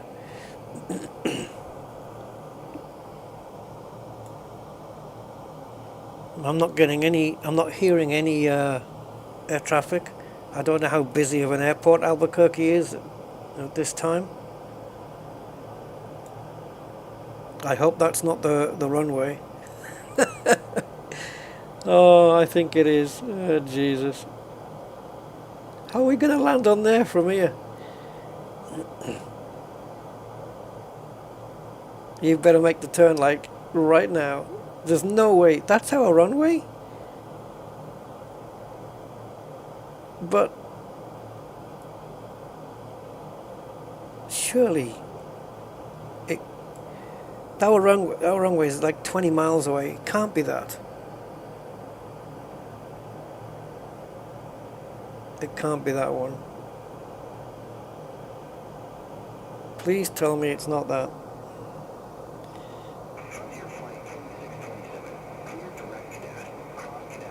Oh, autopilot. Oh yeah, I'm on autopilot here. Yeah, these commercial flights, they spend They spend most of the time on autopilot. Or above 9,000. Cleared RNAV Yankee runway 26. Cross Cadet at or above 9,000. Okay, I'm happy with that. Frontier flight 2627. Established on final approach. Oh my god. Frontier Flight 2627. Affirmative. So it's reaching the decel point, so now it should start slowing the plane down, one would hope. It is slowing the plane down.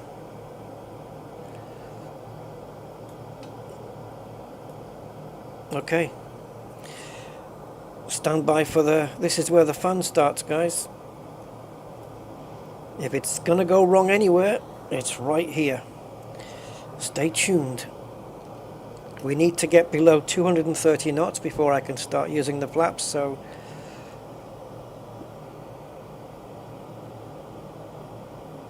actually I need that zoomed out a bit, don't I?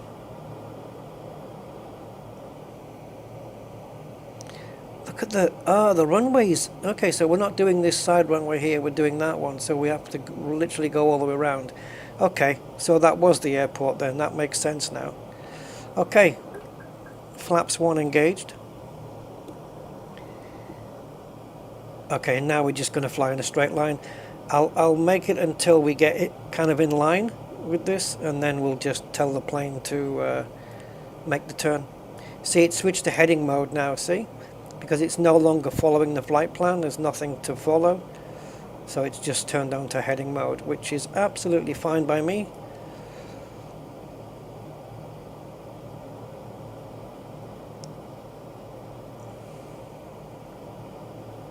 I'll establish flaps 2 on the turn and flaps 3 after the turn, and we should be good.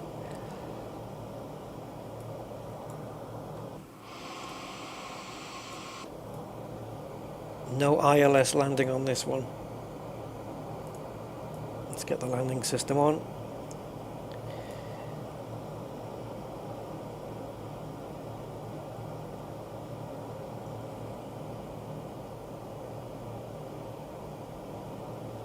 So we did do what she said. We did reach Cadet at or above 9,000. We're not even at 9,000 yet. So landing lights on, runway turn-off lights on because it's dark, seat belts on, and yeah.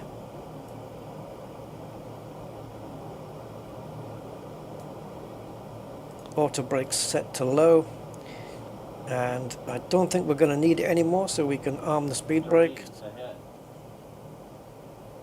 Terrain ahead. Yeah, I can't even see it. Ahead. Let's make the turn, guys. Terrain ahead. Terrain ahead. Pull up. Terrain ahead. Pull up. Terrain ahead. Pull up. Terrain ahead. Pull up. Terrain ahead. Pull up. Oh my god. Terrain ahead. Pull up. Terrain ahead. Should I have made the turn earlier? Terrain. We may hit something here, guys. Terrain ahead.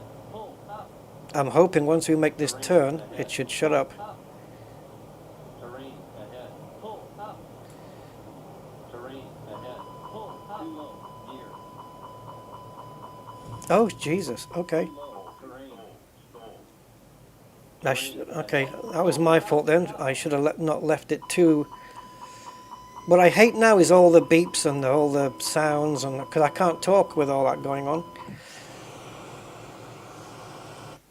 That's better. Yeah, so, wow, it's hilly. Okay, I didn't know that. So what I should have done then was turned when I was supposed to turn. Well, I guess we won't be keeping this stream on the channel, because I'm not going to have people watch it after the fact, only to see this happen. Yeah. I took a risk. I just left it too late to turn. Should have been checking my terrain map, really. I should have been checking this, really. But I had so many other things on my mind that it was, you know, it was difficult to check it all for me. It was a bit too much. It's a shame because we were going to get the landing, I'm sure. Yeah, LOL. Thanks. Appreciate that.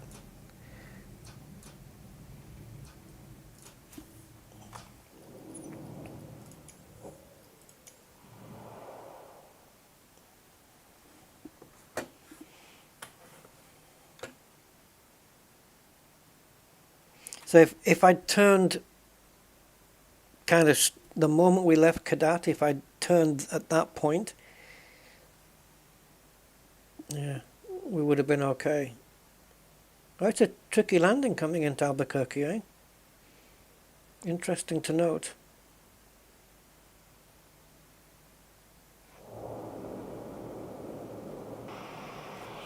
Right, we're back in Denver.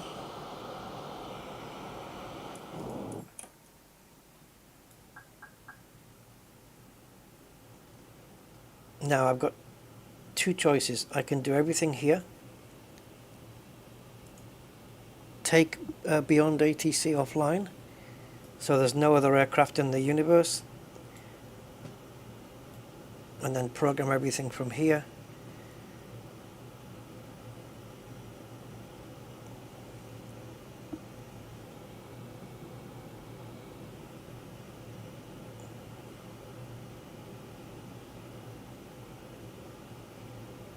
Okay. Right.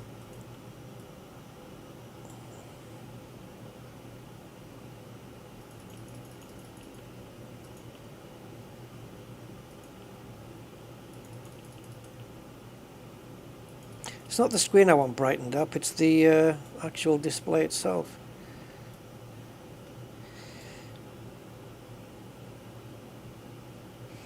Right, I'm going to go into SimBrief and I'm going to change the conditions to exactly what we just had.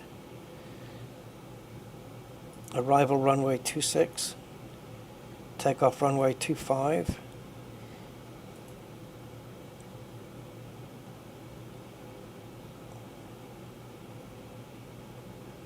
Okay, lovely.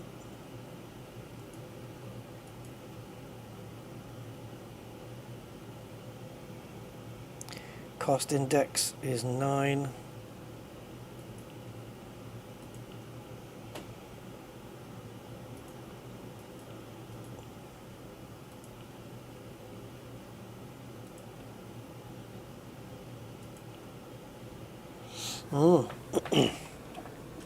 Well, if you guys want to stay with me, you can. It's up to you.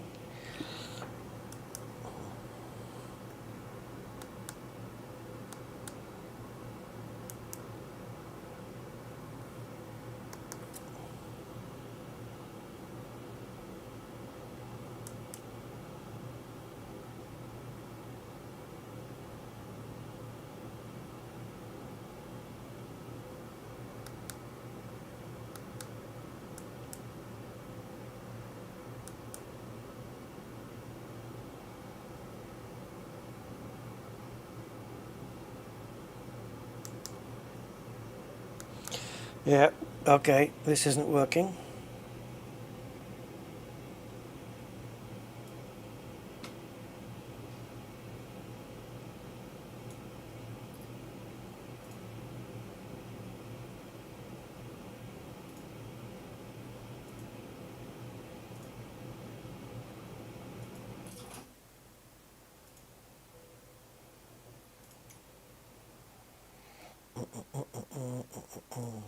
Gate B. I guess it doesn't allow you to do certain activities on the MCDU when you are already started and ready to go.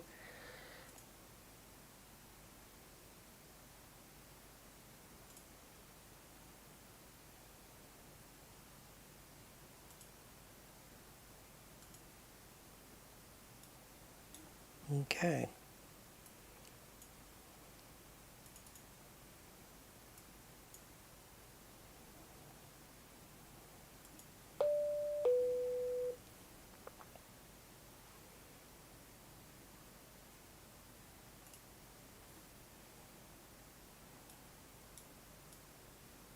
beyond ATC connected.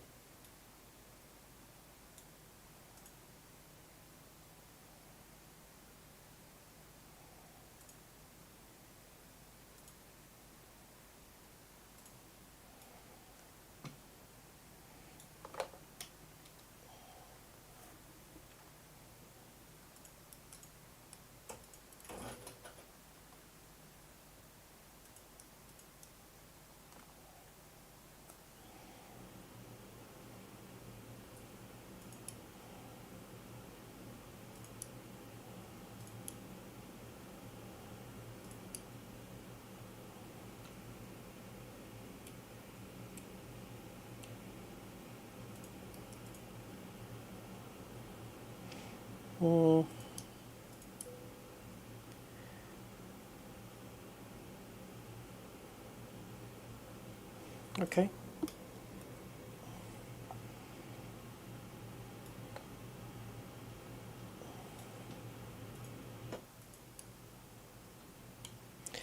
Fuck off.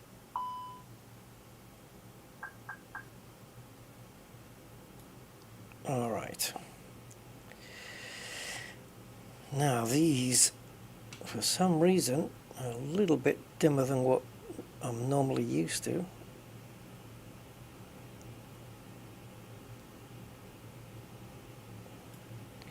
But I'll manage with them.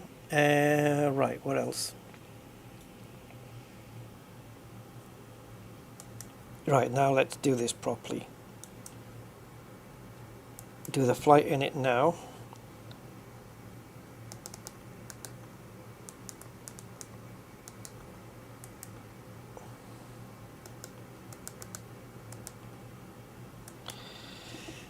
Destination is KABQ. Alternate is KSAF. Whatever the hell that is.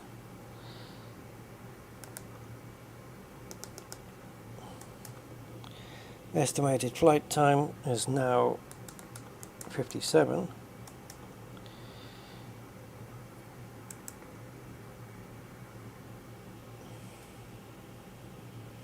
And this time we'll try and remember to do this one.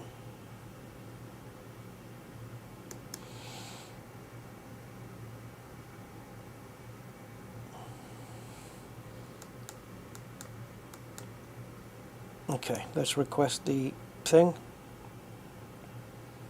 See if it gets it this time. And let's get the wind in as well.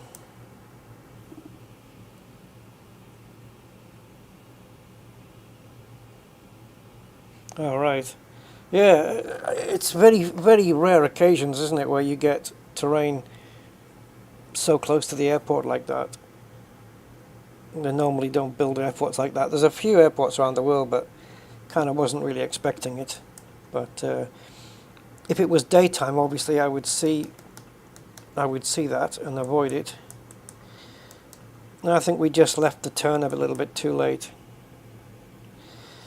But I'm doing the whole fucking flight again because fuck it. Okay, there's the initial thing. And this time, I don't care what fucking runway Beyond ATC gives me, I am definitely bringing it in on the same runway with that same turn, everything. Hopefully, anyway. Right, let's just tune into ATIS.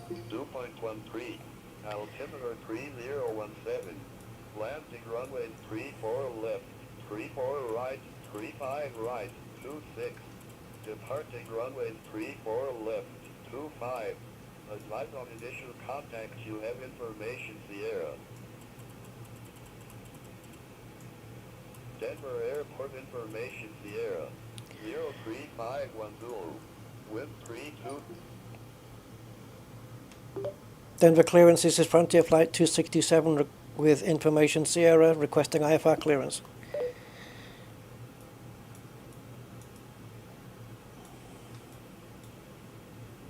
Sometimes you have to put your finger on the right mouse button 3 times before you start to move like this. We show no IFR clearance on file.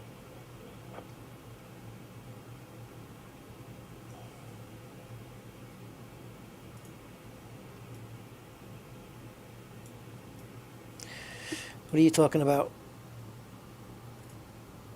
Frontier Flight 2627, looking to pick up our clearance to Albuquerque Sunport Airport. Frontier Flight 2627, Denver clearance, cleared to Albuquerque Sunport Airport. SUDS 1 departure, then is filed. Climb via SID.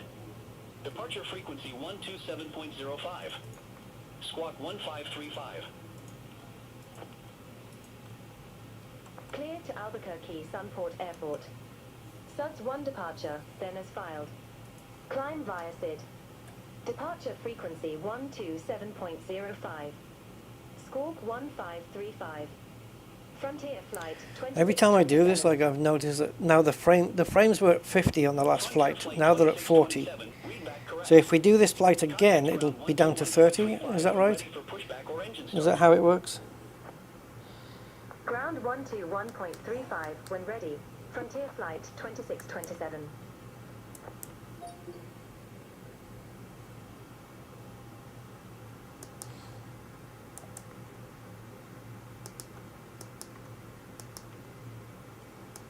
So I'm just for speed, guys, I'm just going to not talk very much, just to get through this, concentrate on what I'm doing here.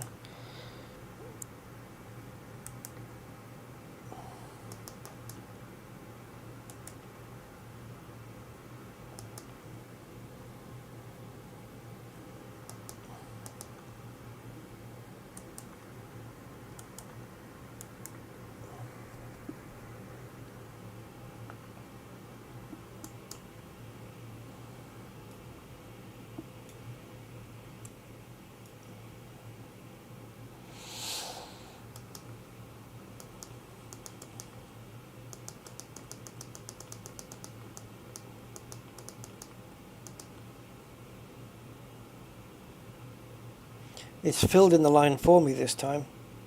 See, I was pulling it out to here and then doing the turn, but there's a fucking mountain in the way here. So yeah, thanks for letting me know. Right. It's just bad luck, that was all.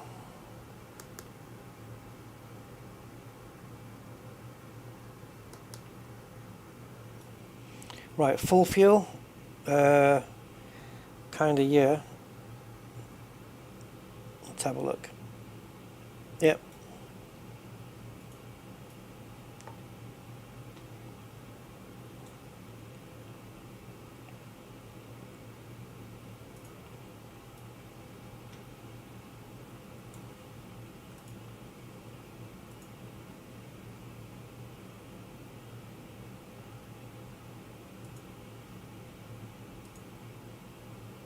November 23 Charlie, at ramp 41, request pushback and engine start.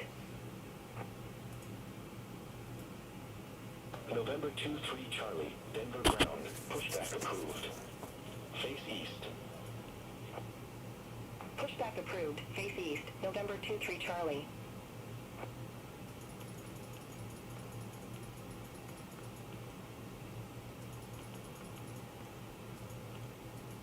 Sometimes I'm using the mouse for this machine, and sometimes I'm using the actual machine itself.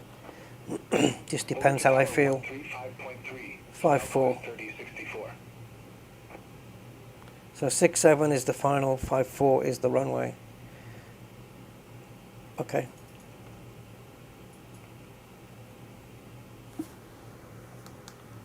Man, these buttons are not, they're lagging like fuck, man.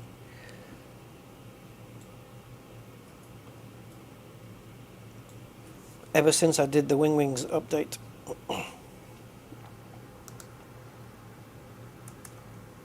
United 1766, contact Denver Tower 135.3. Right, something seems to be wrong here. Contact Tower 135.3, United 1766.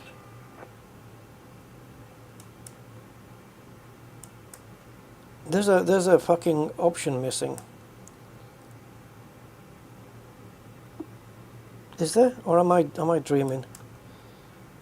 No, it's okay. It's there. November 23 Charlie, taxi for departure. Okay, it's there. It's fine. November 23 Charlie, runway 34 left taxi via Lima 1 Mike, Alpha Alpha, Whiskey Alpha. Runway 34 left taxi via Lima 1 Mike, Alpha Alpha, Whiskey Alpha, November 23 Charlie.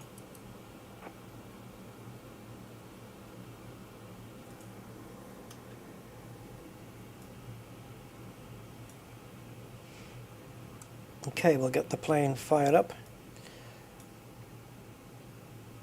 I'm just going to clear myself to the altitude, cruising altitude.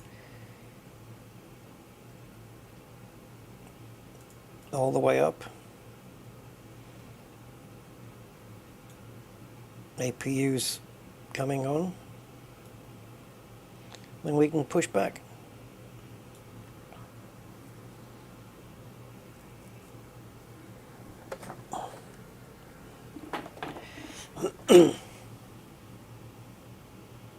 I ain't quitting. Even if nobody's watching, I ain't quitting. I'm doing this for me.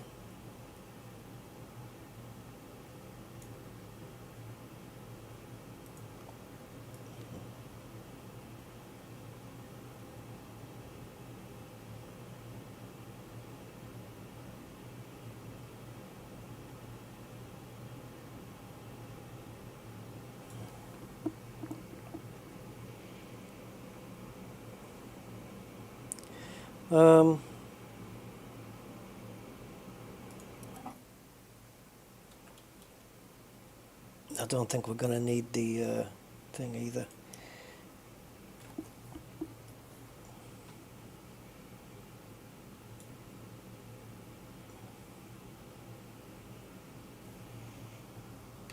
Denver ground, this is Frontier Flight 2627 requesting push and start.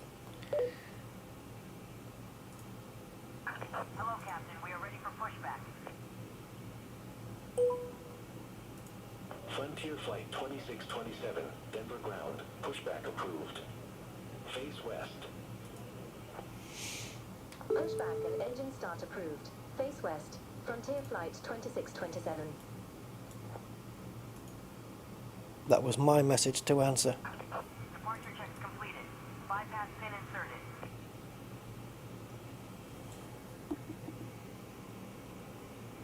Let's see if the frame rates can handle another flight, because flight sim, redoing another flight without rebooting. Oof. You're asking for trouble there. You're asking for 7 frames per second on the landing.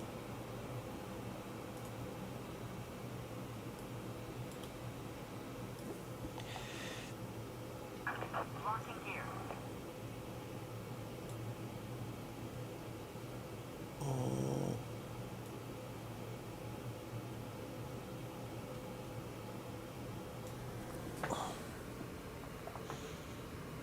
I actually should have not.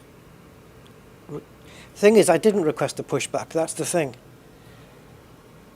So I'm not going to answer that question about pushback direction, because I didn't request it. As soon as I put the beacon light on, it does it automatically, which I think that's an option that you can turn off, and I think I will choose to do that because I don't like the fact that it does it automatically.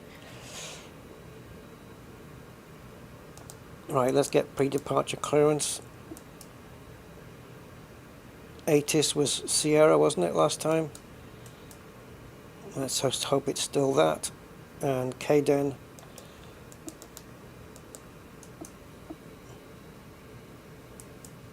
Okay, so we'll send that information. And it should display on here at some point.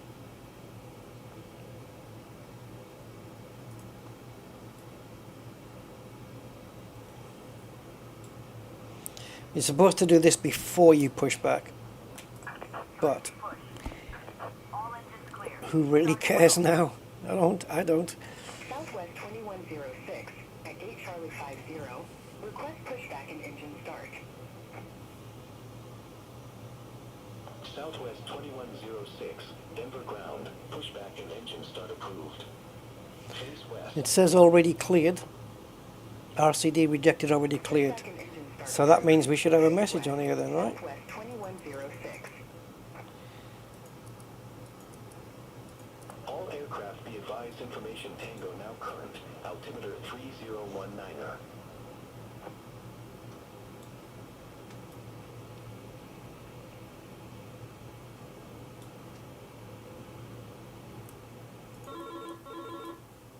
Come in. That's just letting me know that the message is on the screen here. Oh, no wheels. Yeah, that's an error I can't fix. It's to do with the way Beyond ATC injects the traffic, and it's not Beyond ATC's problem, it's the traffic injector. It's having an issue with Flight Sim 24. All these company messages, not much of a pain in the arse, are they? Whiskey Delta, Foxtrot, Zulu, Uniform Alpha, Southwest 3602. Waiting your confirmation for a good engine start.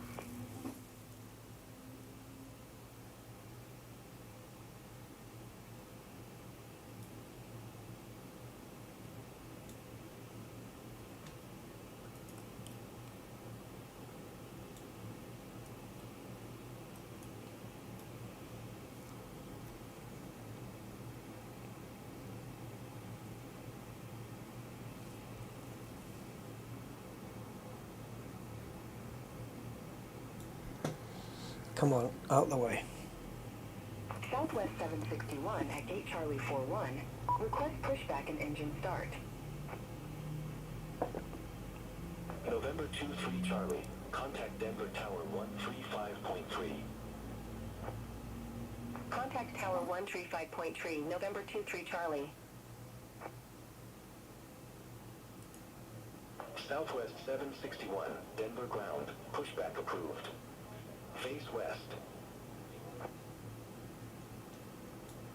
Pushback and engine start approved. Face west, Southwest 761. Southwest 2106. Request taxi to the active. Southwest 2106, runway 34 left taxi via Charlie Sierra, Hotel, Alpha Alpha, Golf, Foxtrot, Whiskey Alpha. Frame rate's constantly dropping. Runway 34 left taxi via Charlie Sierra, Hotel, Alpha Alpha, Golf, Foxtrot, Whiskey Alpha, Southwest 2106. Cockpit to ground.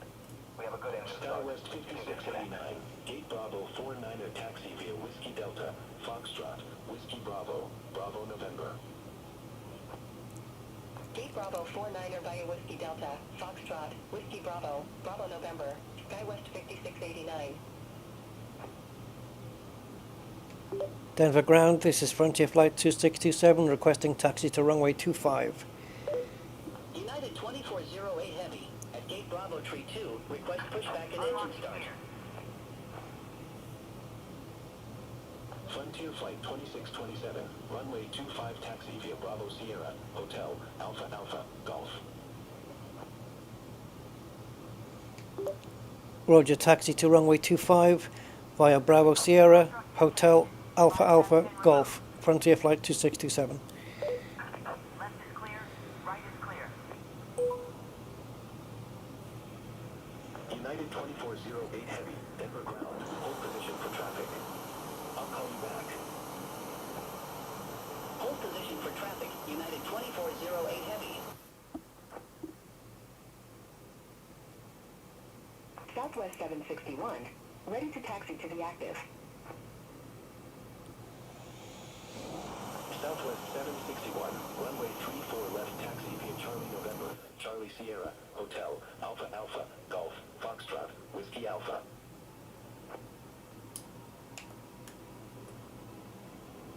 Runway 34 left via Charlie November, Charlie Sierra, Hotel, Alpha Alpha, Golf, Foxtrot, Whiskey Alpha, Southwest 761. United 2408 Heavy, Denver ground, pushback and engine start approved.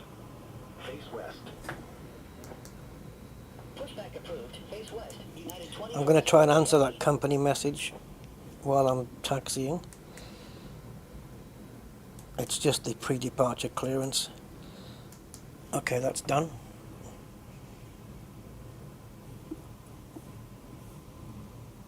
Got some graphical glitches on Beyond ATC now, that's nice.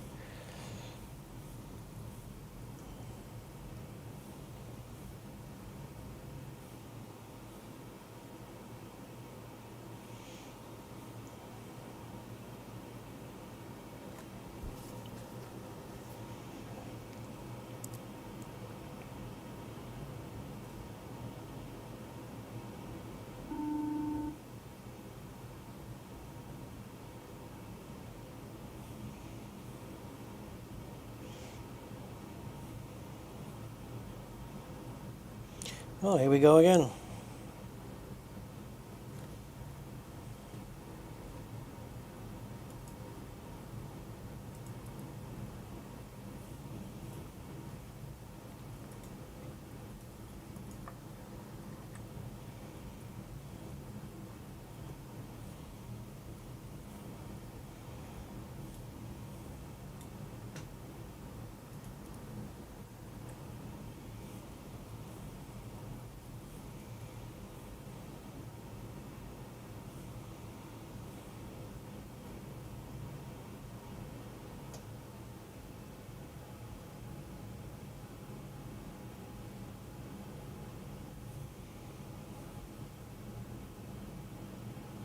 Traffic, traffic.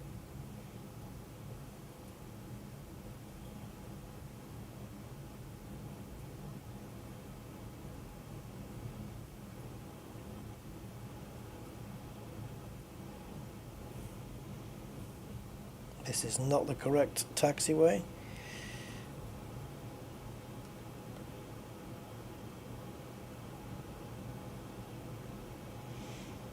It's weird that on the map it puts you around that kink when we could just simply do a smooth left around the main taxiway. It kinks us round. I'm not sure that's the correct way to do it, but okay.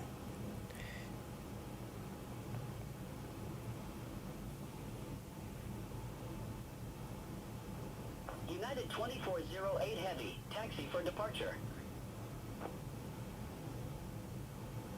Southwest 2106, contact Denver Tower 135.3. Have a good one. Contact Tower 135.3, Southwest 2106. I can only imagine how bad the frame rates are going to be when we land. United 2408 I may have to Heavy, consider auto FPS Bravo Sierra, Hotel, Alpha and see if it can reduce the details Whiskey Alpha. for us. Runway 34 left taxi via Bravo Sierra, Hotel, Alpha Alpha, Golf, Foxtrot, Whiskey Alpha, United 2408 Heavy.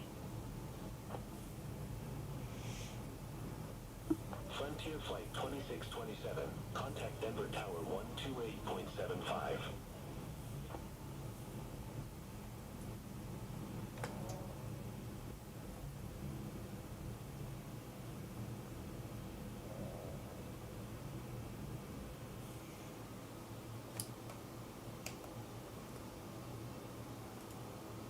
Contact Tower 128.75.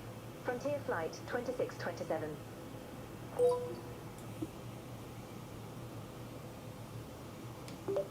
Denver Tower, this is Frontier Flight 2627 requesting departure from runway 25.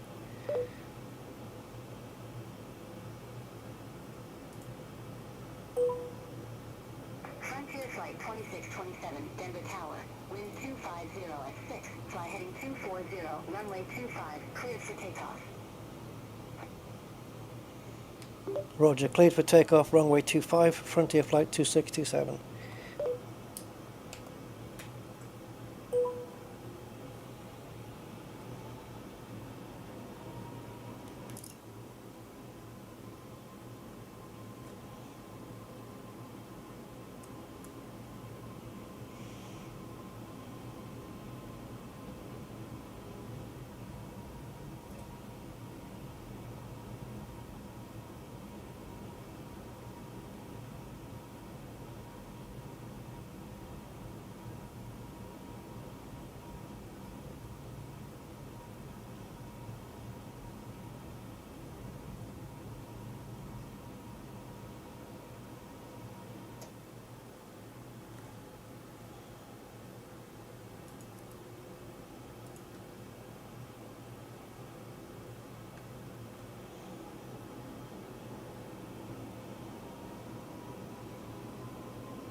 1.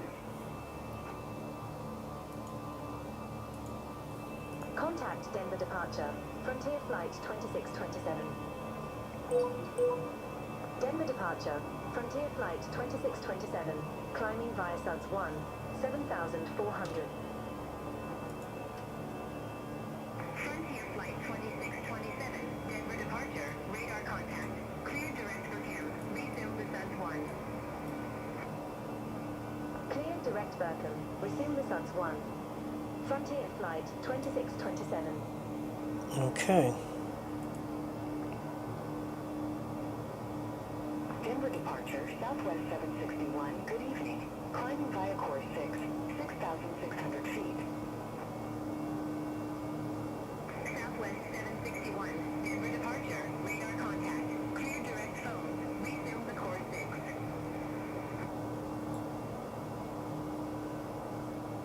Clear direct phones, resume the course 6. Southwest 761.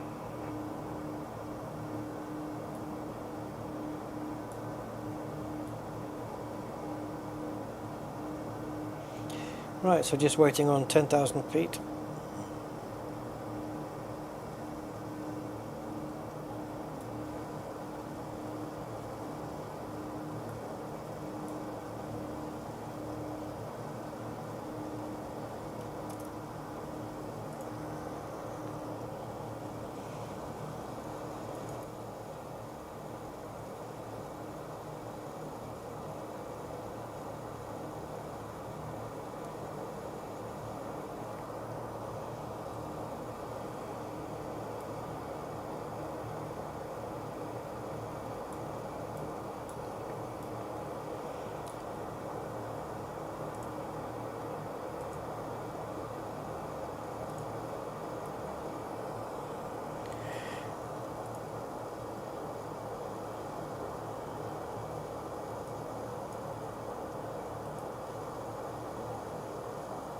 Denver departure, United 2408 Heavy. Good evening, 5,900.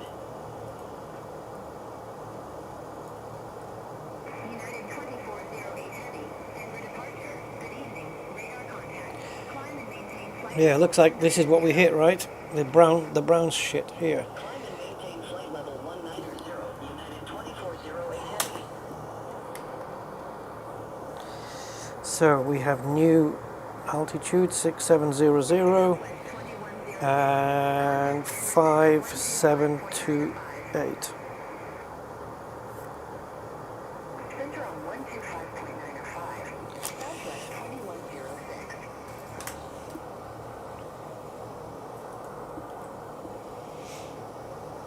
Right, get me above these freaking clouds.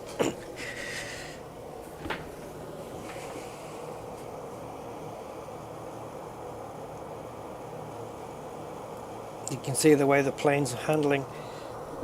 It's not time to take off seatbelts.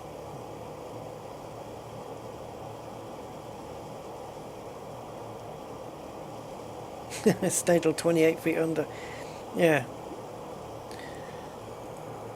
I guess I'm in it for the long haul as well. It's almost as if we're doing a return flight.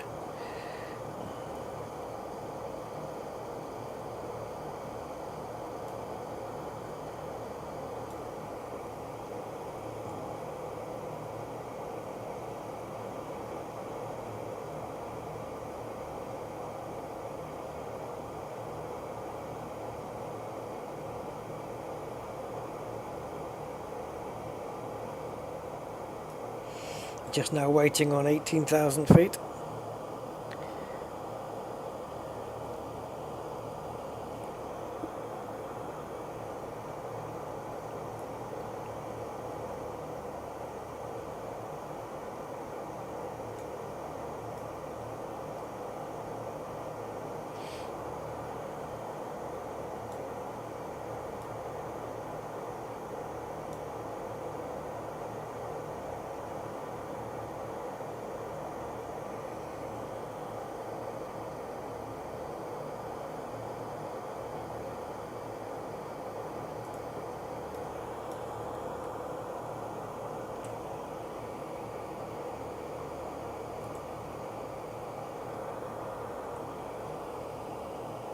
and the frame rates are probably around half what they should be, I think. Let's see if I can find auto FPS and see if it can help. I don't know whether it'll do it mid-flight or if it'll screw up the sim or what, but I'm going to take a chance.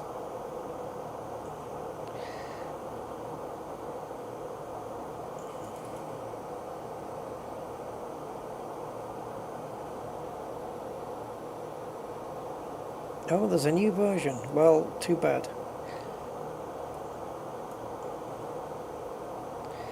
Yeah, connection status is red.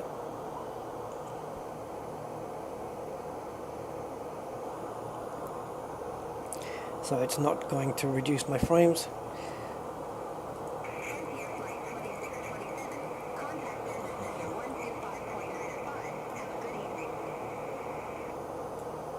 Oh, it's connecting. It's connecting. Frontier Flight 2627, take care. It's connected. Frontier Flight 2627, climbing Ryzen 1, flight level 206. It's reduced my level of distance from 200 to level of detail from 200 to 50, just to maintain the frames. Climb and maintain flight level 380. Frontier Flight 2627. Denver Center, United 2408 Heavy, for 17,600 feet for flight level 190 direct Andes.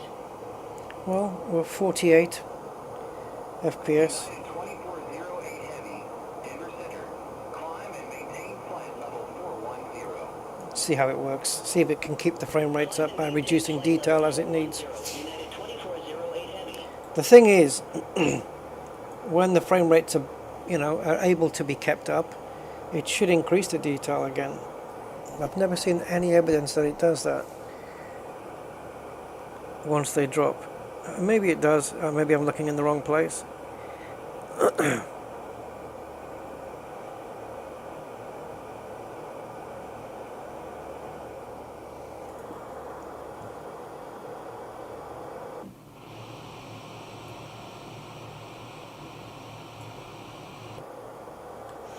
And we did start the chrono this time as well.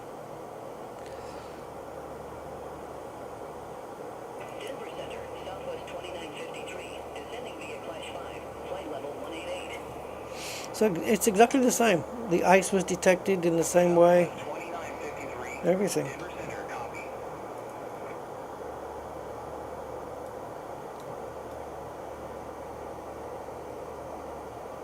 Oh man.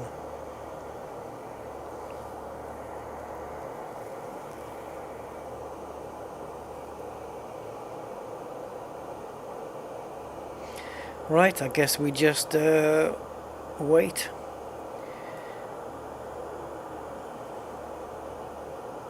Good evening, Denver Center, Southwest 3326, descending via Flat I-5. So we're just coming up to 10 minutes in the flight.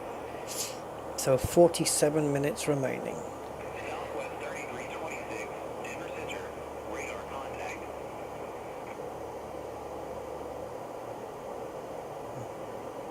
Is that where we took off from?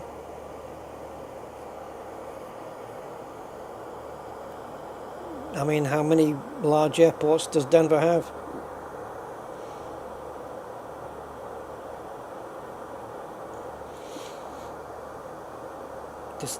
This could be the runway we took off from, actually. I'm not sure. Not that it matters. Frontier Flight 2627. Contact Denver Center 128.375. Take care. Roger. Contact Denver Center on 128.375. Frontier Flight 2627. I'm actually called Frontier Flight. Not just Frontier 2627.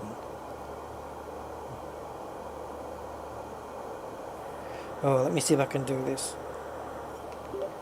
Denver Center, this is Frontier Flight 2627 at flight level 268 for 380. Let's see if I got that right. Yay! Frontier Flight 2627, Denver Center.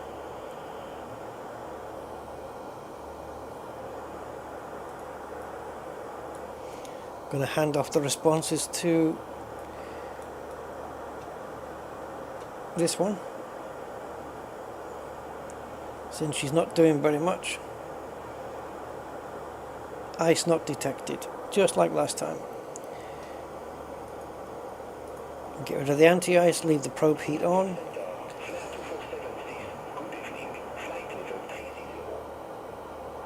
Oh, he's French accent here. Hey David, no, you haven't missed a landing. I missed it though. I missed it by a mountain. Yeah.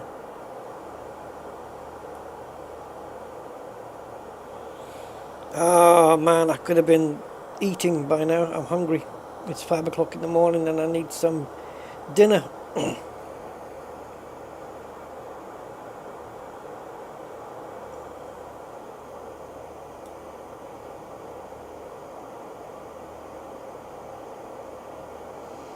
£27,000 per engine.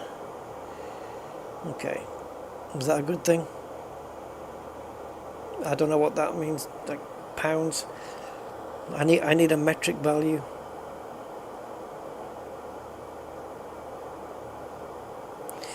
PFD ND transfer. So in other words, swap the screens over. Well, I suppose if you want it that way, you can.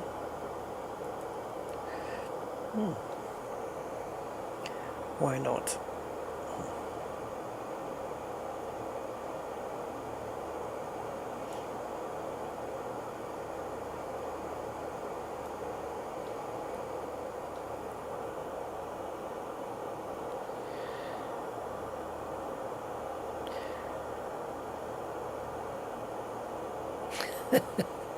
I know what it was. I think the flight got jinxed when somebody said that I know my stuff. Clearly I don't. Not not so well. Yeah.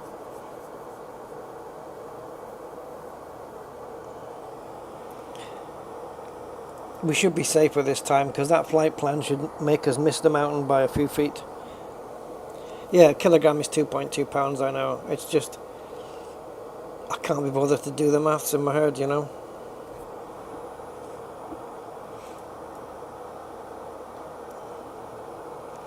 Right, let's see if we can get aircraft position.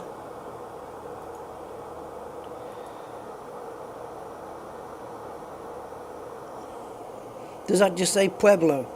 Brilliant. It's like calling a place town. Adelaide. Yeah. All the different things, different combinations you can have with different letters. And there's so many places here named after, like UK, Australia. Like, there's so many place names in the UK that are repeated here, but I know why. You know, it dates back in history. The English settlers, right? Because they weren't very imaginative. Oh, let's name everything after, you know, places in England. Yeah, great. Castle Rock. Isn't that a cider? And it's also a TV network, Castle Rock.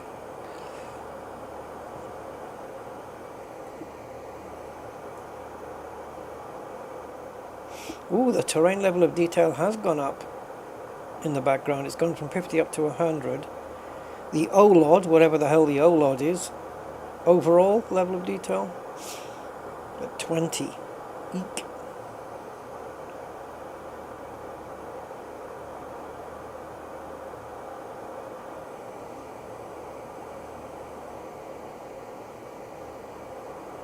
Right.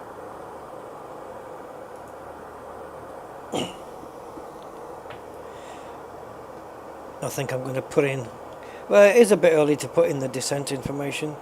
but top of descent is 77 miles after top of climb. It's just this much. Top of climb 75 miles, and another 2, and then top of descent. It's not a lot of flying time at cruising altitude. There it is. That's the amount of time we're spending at cruise.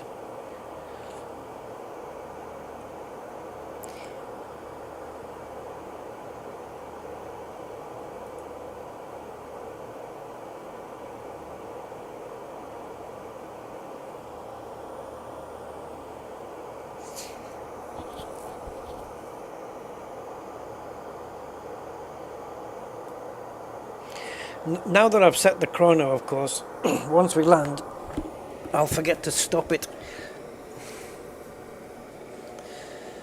And do I just have to press chrono again and it will hold there?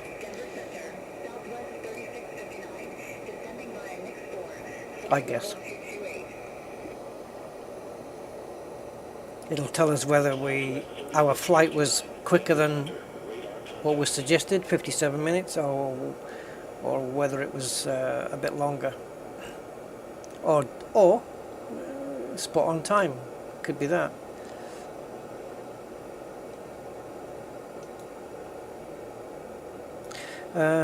Let's go and pick up this. This hasn't changed since the last flight, so I think I'm going to program it in. I think I'm going to get the destination data in now.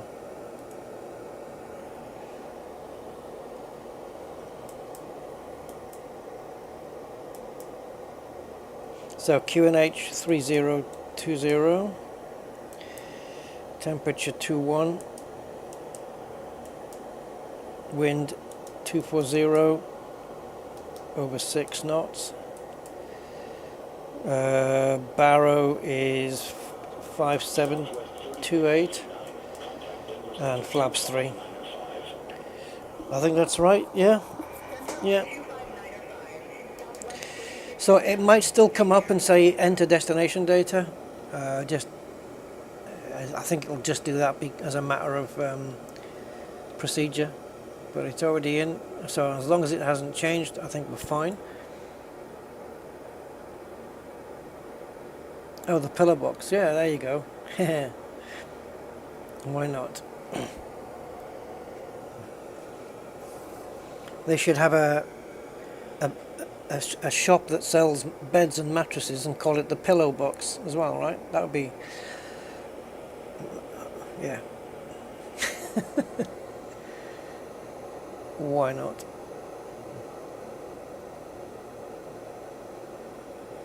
So, climbing 1,000 feet per minute, leveling off at 38,000, right here.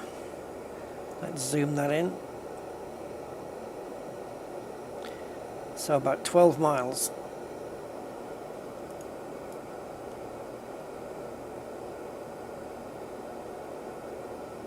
Yeah, you'll notice, I'm sure it's just to avoid any harshness of the lights, but you'll notice that these are all like warm yellow lights. They're not, you know, those white ones.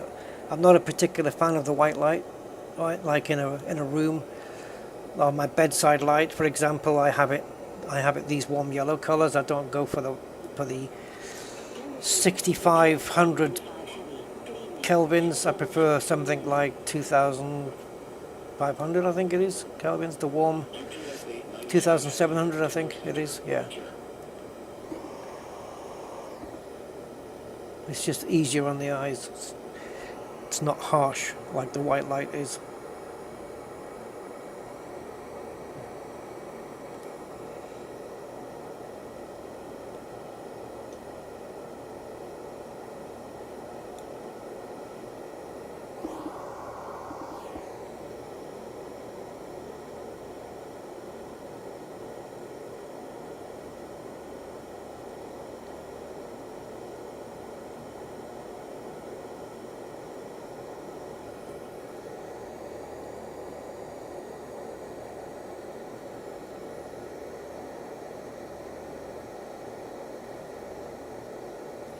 Okay, we are at cruising altitude.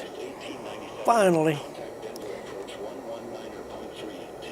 So now the engines can idle back a little bit. 83.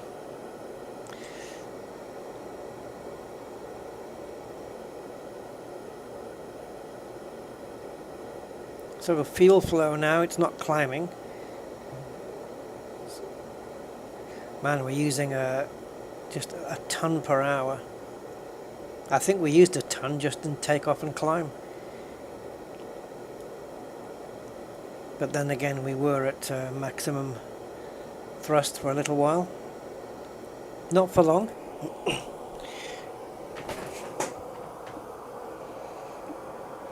I suppose if the engine's going to fail, it's got more chance of doing it on takeoff than at any point in the flight, because takeoff is the only time within the first, I say, minute and a half, where the engines are operating at full power. Even during the climb, after about a minute or so, the throttle is reduced all the way down from maximum, which is maximum's up here, and it's reduced all the way down to climb. So, yeah, and from that point, the engines never operate at full power anymore, at any point, unless perhaps you have to avoid a mountain or something like that, which, yeah. Paul Newman, hi Paul, hello, welcome.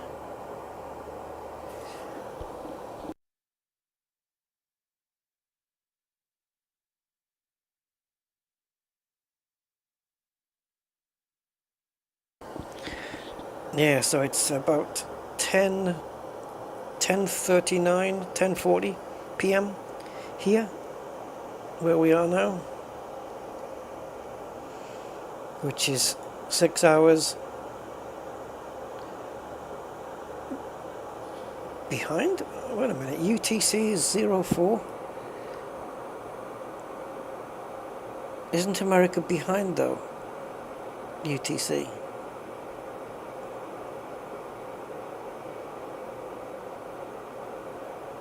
Yeah, I think it is. Yeah, because this is 04. Yeah, it is. It's 6 hours behind UTC, so that's correct. So all you have to do is just take off 6 hours, and that's the local time between Denver and Albuquerque. Alberqueque.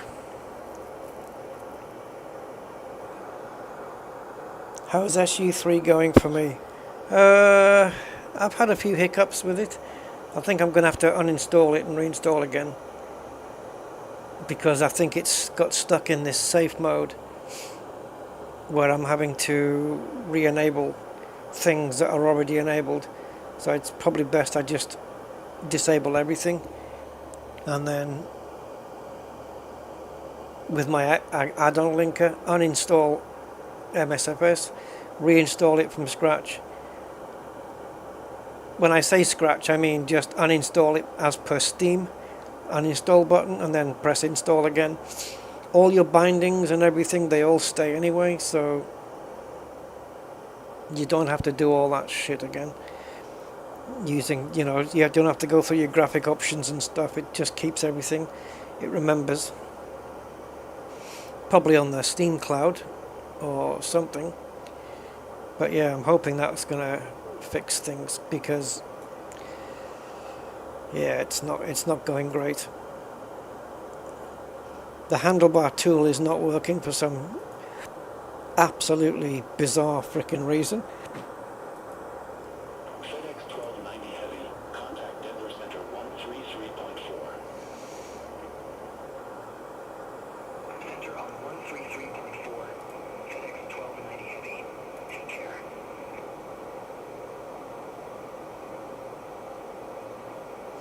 I'm just seeing if I have the add-on enabled, and it looks like...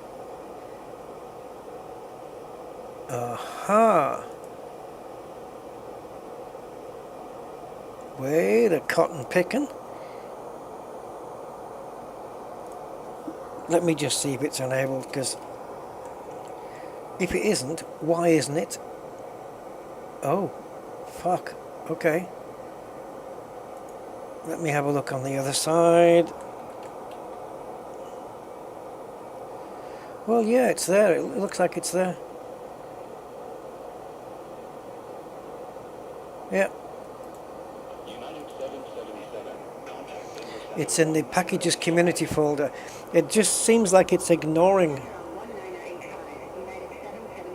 Oh, it's so weird because I'm sure I enabled everything. Yeah, SE3, some parts are working, some parts have been a bit of a struggle. I don't know what's going on with it. You haven't made the jump to 24 yet, okay. Well, I can understand it.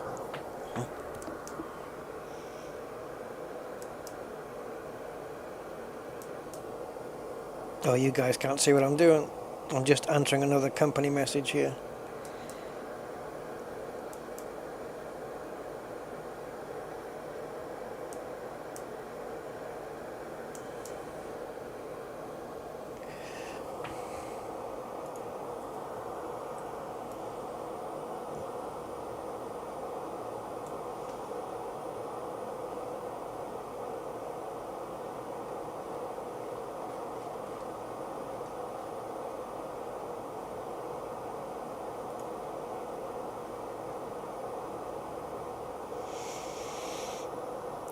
Should we just bring it all down and sink it into the ground?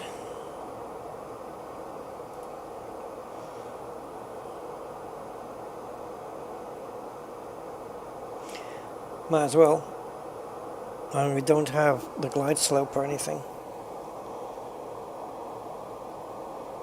100 above. 50. 30. 20. Retard. Retard. Retard.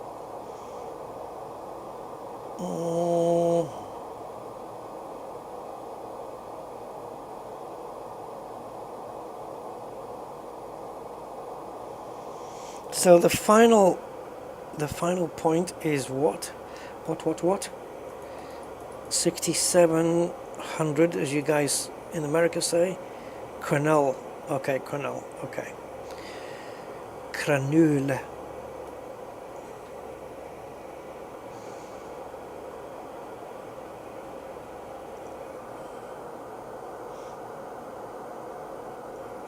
Yeah, but in SU4 they'll introduce more bugs, I guess.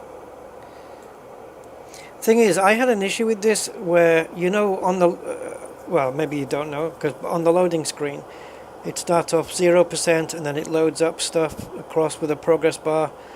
Yeah, it was stuck on 0 with 3 dots. Just 3 dots. Just blip, blip, blip, blip, blip, blip, blip, blip, you know, nothing, just doing nothing. And I know that if I'd left it, it's not a case of, oh, just leave it, it'll sort itself out. No, it won't. It won't. You can leave it overnight and it won't sort itself out.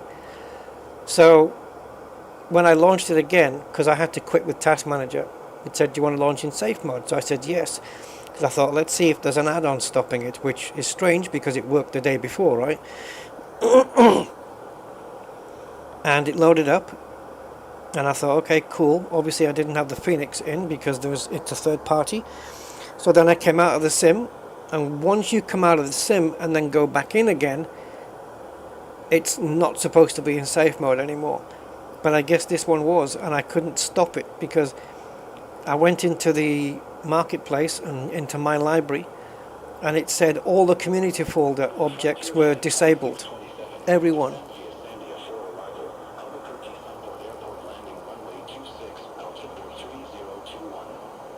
3021. It wants me to descend already. For arrival, Alberqueque, Sunport Airport, landing runway 26, altimeter 3021, frontier flight 2627.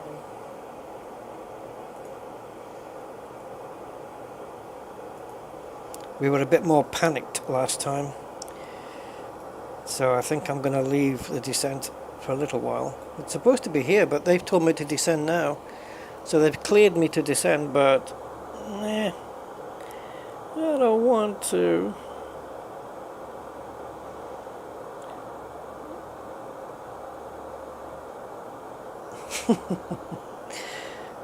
Maybe we will. Maybe I'll wait until it's 7.5 miles out and then... No, I don't have the Unibuilds 350. I would like to have it. But I don't. But it's too expensive, man. It's 72 quid. But yeah, it'd be lovely to have that. Nice big frickin' Airbus. Lovely. Alright, let's get the descent going.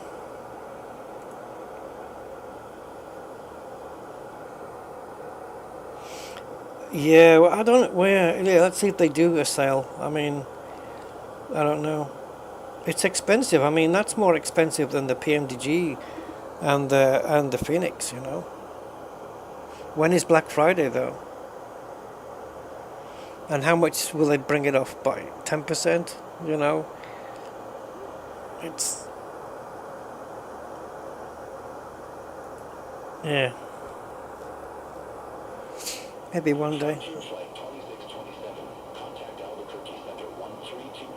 End of November, yeah. Of course it is, yeah. Center on 132.8. Frontier flight 2627. Albuquerque Center. Frontier flight 2627. Descending via Sandia 4. Flight level 373. Frontier flight 2627. Albuquerque Center, roger.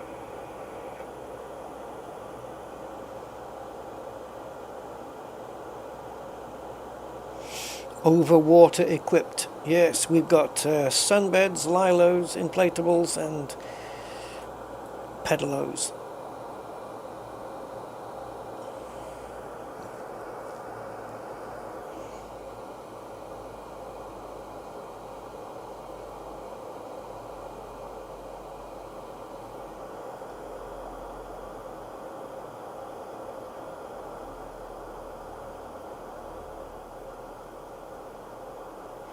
Thrusters dropped right down now. Idle.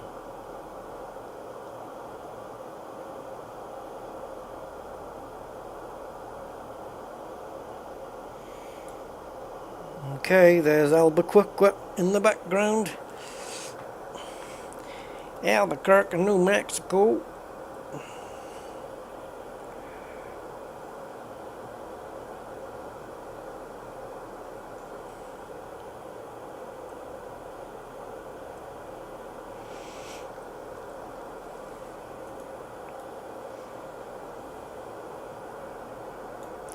Well, I just hope this one works out better than the last flight, which was...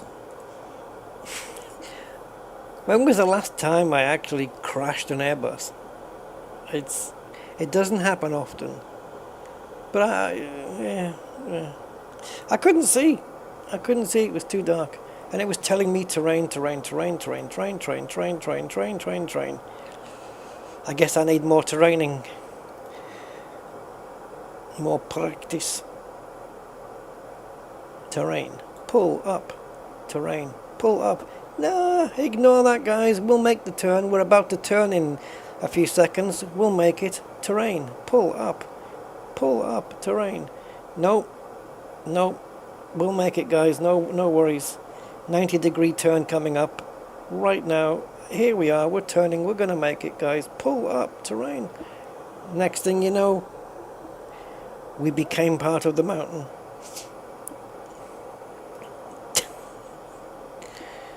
Oh, what I'm going to have to do then is chapter this stream so that I'll mark one of them the flight where we crashed, and hopefully I can mark the second one the flight where we didn't, because if anything happens on this one, then I can't see this stream staying on the channel.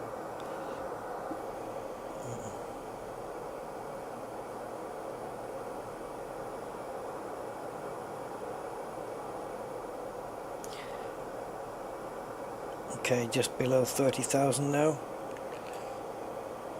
I just don't know why Asobo even thought. I mean, it takes somebody to make a stupid idea, right? That can be done. you know, people make stupid ideas and come up with stupid decisions all the time. Like I just proved on my previous flight, but I'm talking about the developers of this sim. But it's not just somebody making a stupid decision, is it? It's the fact that other people, other developers will have looked at that stupid decision and said, that's a good idea, let's go with that. So there's more than one person involved in this stupid decision. And I just don't understand this handlebar. I could understand the logic that every time your mouse goes up to the top of the screen in the middle, this is going to appear. That makes sense to me. If you want the menu, pop up to the top, or even right to the top of the screen and have it just, you know, come down. But to have the handle appear, so my mouse is now at the bottom of the screen, and if I just move it a little bit, the handle appears at the top. Why? I'm not interested in anything up there. I don't need to be constantly shown. Look at this. Every time I move the mouse, look. What? And you know, the no handlebar mod to get rid of that came out for FS2020, and it was very popular. There's only, I don't know, there's probably one pilot that runs a YouTube channel I know that still had the handlebar. Everybody else got it turned off. And then for Flight Sim 24, not only did they keep the handlebar there, but there's no option in the menus to turn it off. I don't, well, yeah, it still happens in 2020, but there's a mod to get rid of it. But obviously 2024 came after. You know, so you'd think they would have learned their lesson. There's absolutely zero point to this. Because you do not need a constant reminder that that menu exists. Look, I just moved my mouse a few millimeters to the left. Boop. It's annoying to see that all the time. So I'm hoping I can make that mod work again, because that sounded very Trump, didn't it? Make blah blank blank work something something again.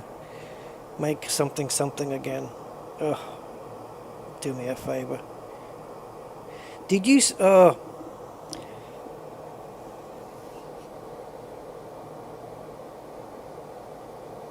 never mind. Oh, Jesus. Oh. I don't want to get political. The guy was wearing a hat the other day. It wasn't Make America Great Again, it was a different one. And it was like, are you serious? Like, is this even for real? Did you guys see the hat he was wearing? Oh my God. How does somebody not tell him that would be an embarrassment to the country? If I think, was he with Putin at the time? I can't remember.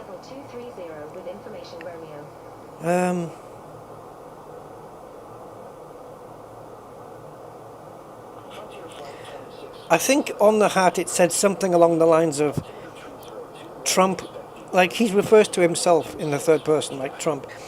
It says he was wearing this red hat that said Trump was right all along, or Trump was right about everything, or something like that.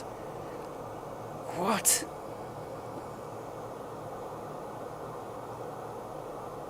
I mean, the level of narcissism in that, just to wear that. Oh my God. Can you imagine Putin wearing a hat like that? Vladimir was right all along. Or Vladimir was right about everything. Can you imagine that?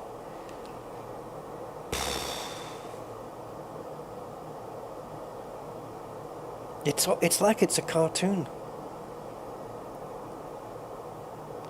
Anyway.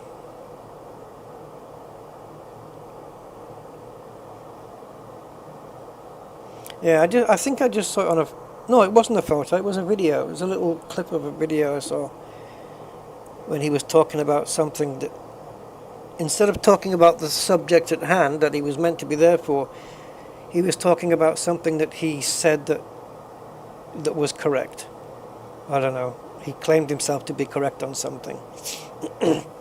He's very much into having this patting himself on the back kind of thing. Yeah. I don't know, it's weird. This is I find it all a little bit strange.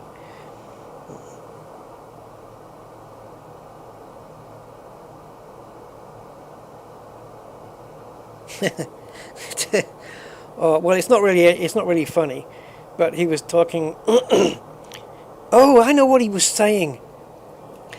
Oh God, I've just remembered what he was saying. It's like, unless you watch the video, you don't believe it.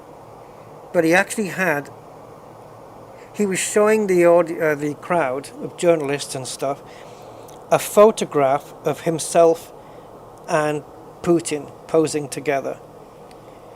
And he said, oh, he wanted to get Vladimir's autograph on it or something like this, to have it signed by Putin, something like that. And he was just waxing lyrical, just praising the fact that he had this selfie with Putin, and he wanted him to sign his. What's going on? Yeah, that's what he was on about. Okay. You know, I suppose it's better to be buddy with Russia than to be on the outs and arguing and stuff. I suppose it's better like that. But Putin isn't what Trump thinks he is. Yeah, he's probably got a smile going on in the back of his mind, thinking, I've got this guy wrapped around my finger. Which, anyway, yeah, let's not get into that. But yeah, that's how I see it anyway. It is what it is.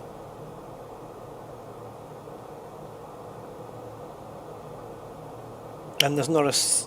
yeah. Shut up, Rusty. Right. So, the D-cell is where? There. Just on the turn. Okay, lovely.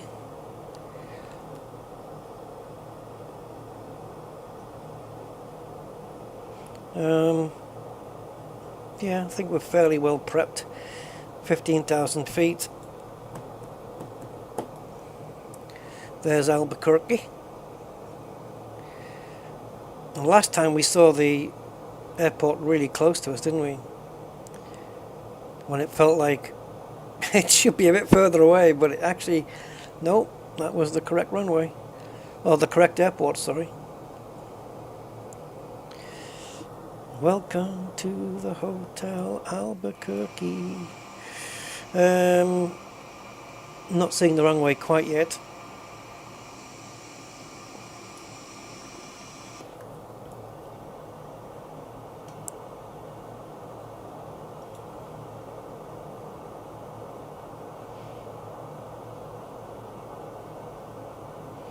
We're a little bit high at the moment. I'm just wondering, is the height adjusting? Is it coming back? No, we want more drag. Okay. Are we on? We are. We have drag. So now the deviation should be going down, I hope. Yeah, there we go. See if we can get it a bit more in line. Maybe even drop a little bit under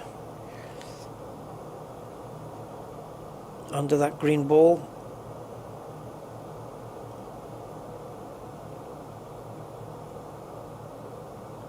Okay, let's take off the drag. So Cadet is 9,000 or above. Then we have Colonel, which I don't know if it's 6.7 or above or 6.7 exactly. If I had to guess, I would say it was 6.7 exactly.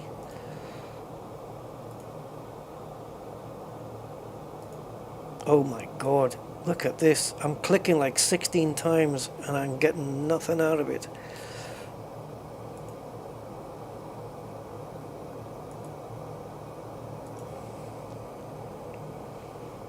So yeah, chrono. Oh, okay. It's 6.7 or below. Really? All right. So they let us go below. I thought it was going to be. All right. Yeah, it's fine. Frontier Flight 2627, cleared direct cadet, cross cadet at or above 9,000, cleared R80 Yankee runway 26. Thank you. Cleared direct cadet. Cross cadet at or above 9,000. Cleared RNAV Yankee runway 26. Frontier flight 26. Let's not crash into a mountain this time. Again, we keep drifting above the flight path. What's going on, man? Slow down. Once we get past the decel point, which is right now, we can start getting the flaps out and control the speed a bit more.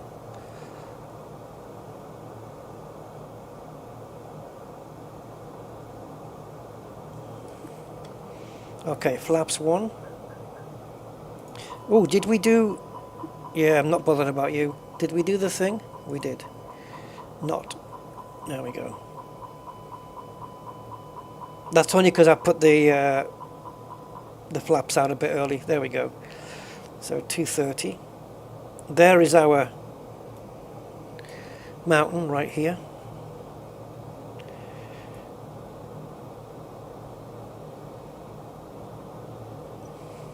And as we drop under 200, we'll get flaps 2.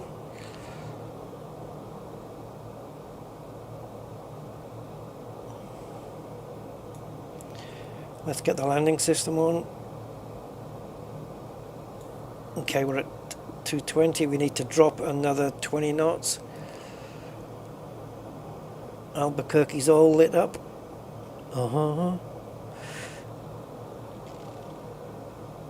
And the runway should be over there somewhere.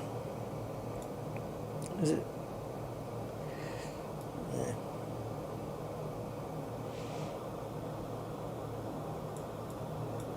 Okay, auto brakes on low.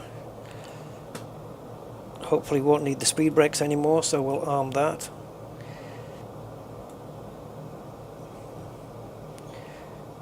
We need to drop under 200 to get the next flappage out.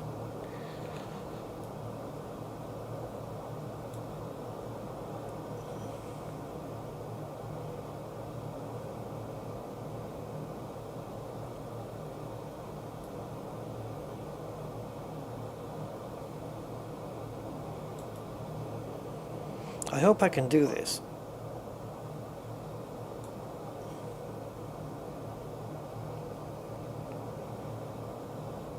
Frontier Flight 2627, contact Albuquerque Tower 120.3. Over to tower 120.3. Frontier flight 26. Come on! Albuquerque Tower. Frontier flight 2627. RNAV Yankee runway 26. Finally, we dip below 200. Frontier Flight Flaps 2 engaged. Albuquerque Tower, wind 160 at 5, runway 26 cleared to land. Runway 26 cleared to land. Frontier flight 2627. Gear down. All aircraft be advised information Sierra now current. Altimeter 3021.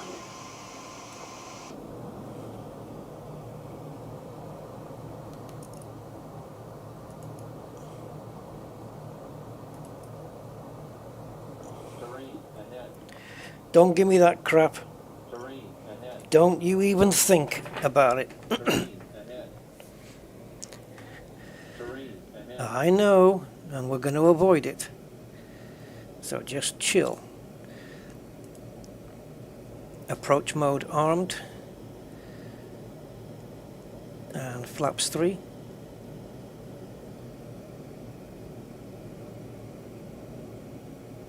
One power.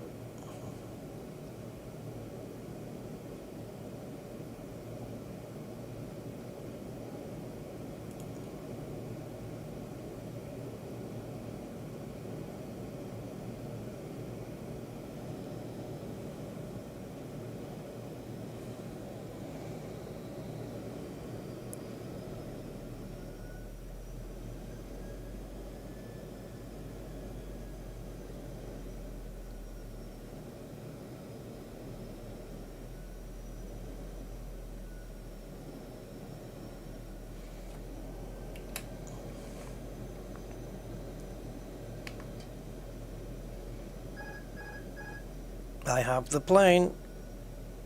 I have the plane, boss, the plane.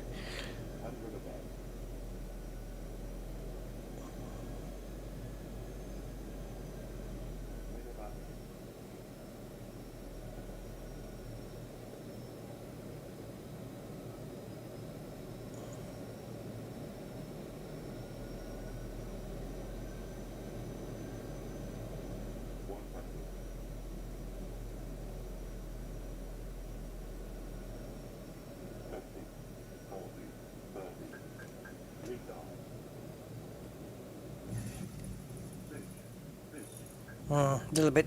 Were we a little bit too fast there, or did I just flare up a little bit too much? I was very cognizant of the fact that we shouldn't pitch the plane up too much, the nose.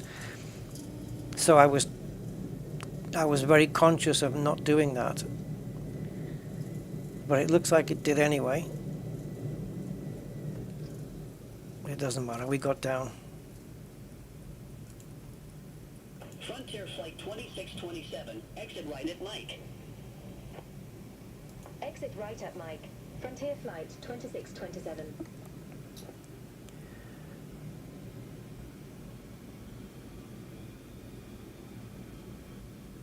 This is Mike right here.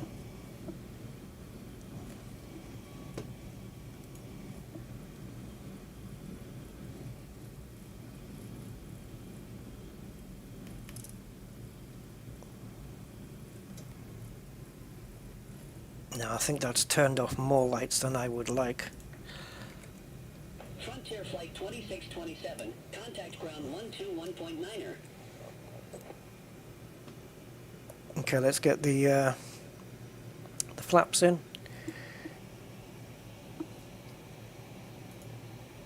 Ground 121.9er. Frontier Flight 2627. Have a good one. Well, it looks like, I don't know if it was auto FPS that did it or whether it would have done it anyway, but we kept the frame rates up. Albuquerque ground, this is Frontier Flight 2627 requesting taxi to the assigned gate. You live in Denver, okay Mike, yeah. Have you had rain and lightning and stuff there?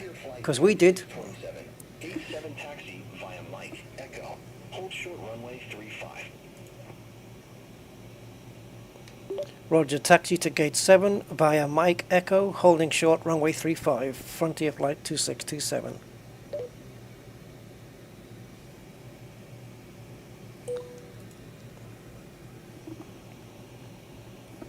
So we have to just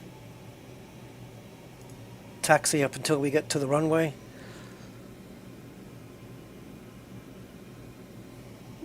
And then we have to hold there.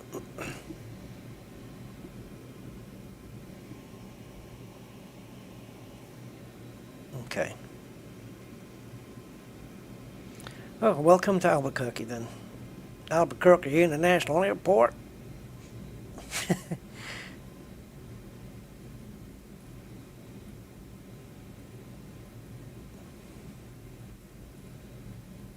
Well, that was there's a final turn and you're basically up onto the runway straight away. It's not very much space, but yeah, it was okay. We had a little bit of a drift, but I managed to largely correct it. Crossed the threshold fine, that was okay. It's just on this new Phoenix now. Since the update, we're getting a lot of these calls for pitch. Ooh, well, that's me on the runway. Frontier Flight 2627, cross runway 35 at Echo. Continue taxi via Echo. Roger, cross runway at Echo, continue taxi via Echo, Frontier Flight 2627.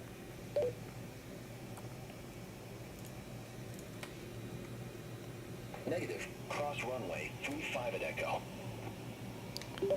Roger, cross runway 35 at Echo, Frontier Flight 2627. That's what I said. Don't get snarky with me, boy. I just repeated what you said.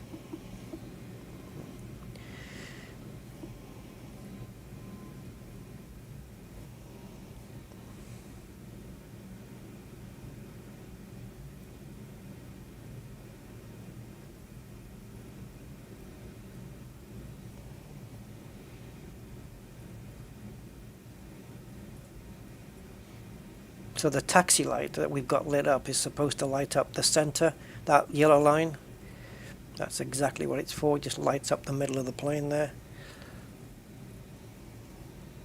Oh my god, the steering on this. It's just, I need to somehow find a way to fine-tune my joystick so it works okay with it. Okay, so we want not this one, not the next one, but the next one. Gate 7 is what we want, which I think is this next one coming up, this one. Hopefully this is gate 7, otherwise I've got it wrong. Surprise, surprise. It's not numbered in any way, and there's a load of people in the way as well. And the semaphore guy, he's not even on the line. And the jetway, this is what happens when you have default airports. They suck, man. Please cut engines. Well, I will, but I'd like to attach some ground power, please, first.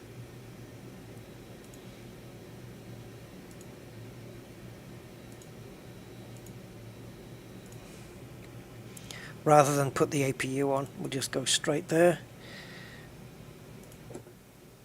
We can take that off.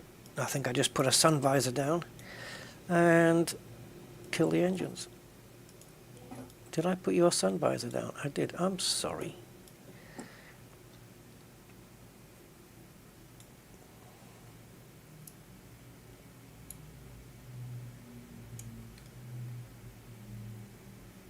We'll get the strobe back onto standard, not flashing.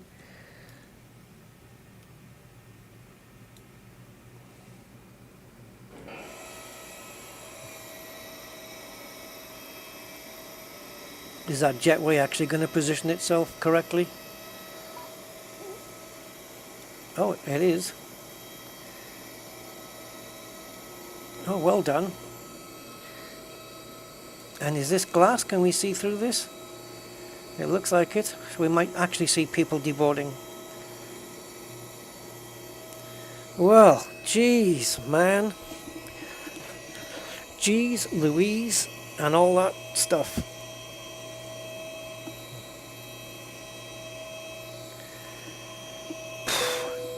Passengers departing side.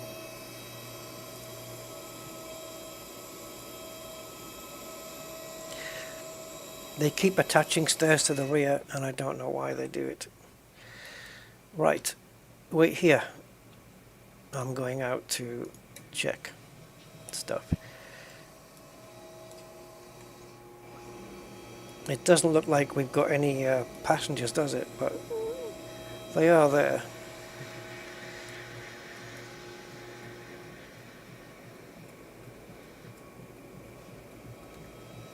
Delta 1531, gate 19er taxi via Papa, Echo.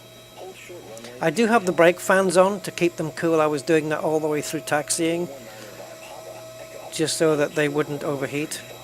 Delta 1531. So they are spinning. I should turn them off really, but they'll be fine.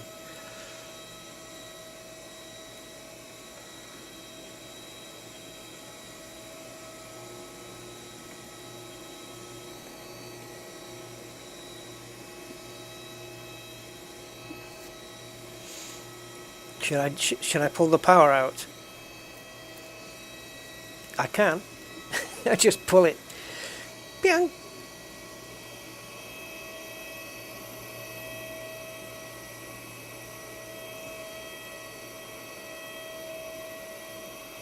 See the people getting off, look. So they are actually in there, it's just for some reason it's not getting shown in the cabin. I don't know why.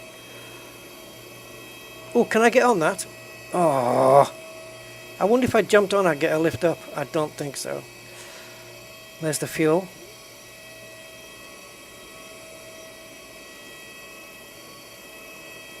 Just checking, make sure all these guys are doing their job properly.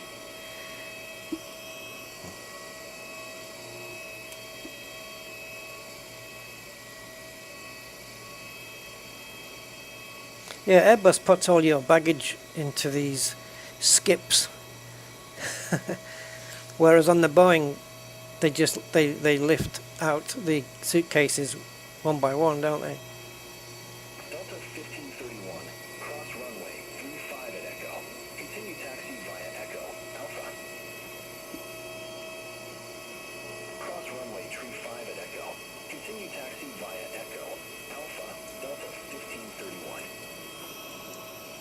Okay, so the fuel remaining. I did turn off the chrono, by the way. I stopped it, so I think it's 53 minutes. I think we were 4 minutes ahead of time, something like this. Oh, that's weird, isn't it? You turn your lights off, your headlight off, your torch, and you end up with it moves. The mouse moves you around. Okay, so 151, so about 3 tons of fuel left. Fair enough.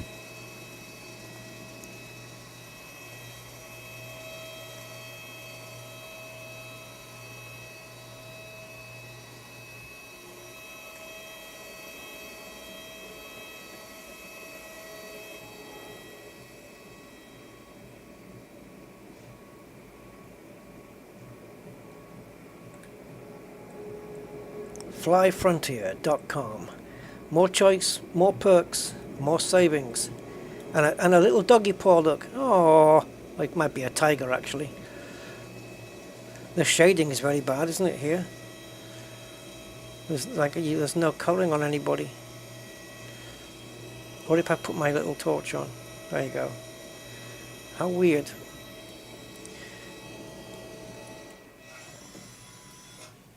Okay, so brake fans can go off. I don't think they're hot.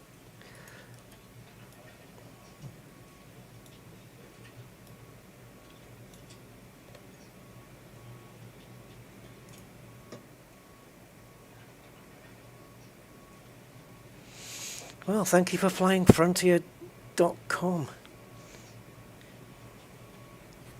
Very different from Frontier Developments, by the way, just so you guys know. It's not the same thing. Even though, and don't be fooled by that just because the first flight was bugged. It wasn't bugged. I was the bug.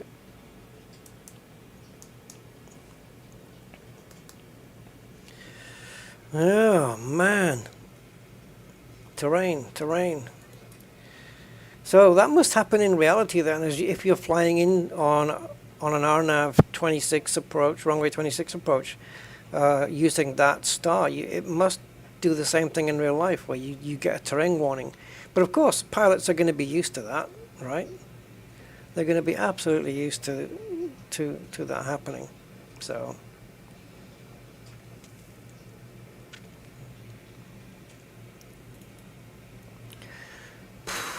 Second time's a charm, eh guys?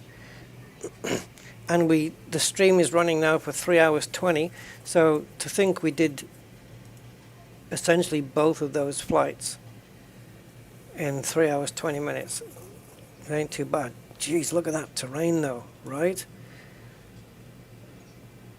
Orange is like terrain, and then red is probably terrain pull up, like you're fucked. So yeah, 53 minutes and 3 seconds. Let's not bother with the 3. That's my reaction time to switch the clock off. 53 minutes. So yeah, 4 minutes ahead of schedule, because it was meant to be a 57-minute flight, according to SimBrief. I'll take that. That's absolutely fine with me.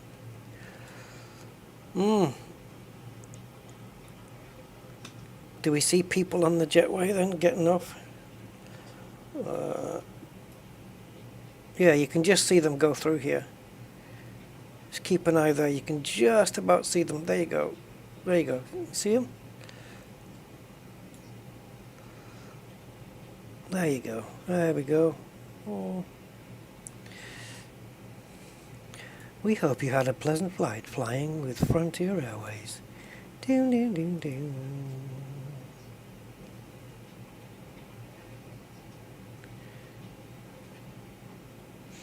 It's already deboarding.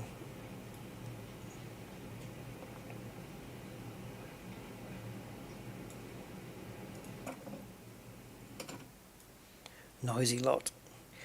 Well, what should we call you? Marsha? Marsha. What, uh-oh, now what? Brakes are hot? Oh, I've been cooling them off. Prefer chocks on. Okay. So the chocks are on, so what are you telling me I can release the parking brake? Is the parking brake, how is that going to heat the brakes up? We're not moving. Right, ground spoilers are armed. Let's unarm that. Oh, for flying fanny's sake.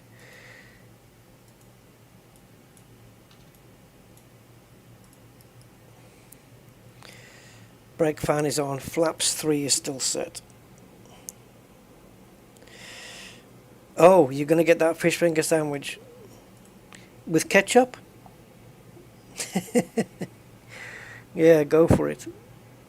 I may have some fish fingers in the freezer, but they've probably been there for about 3 years. I don't know. I'm going to have something to eat. I maybe cook me up a couple of beef burgers and make a sandwich.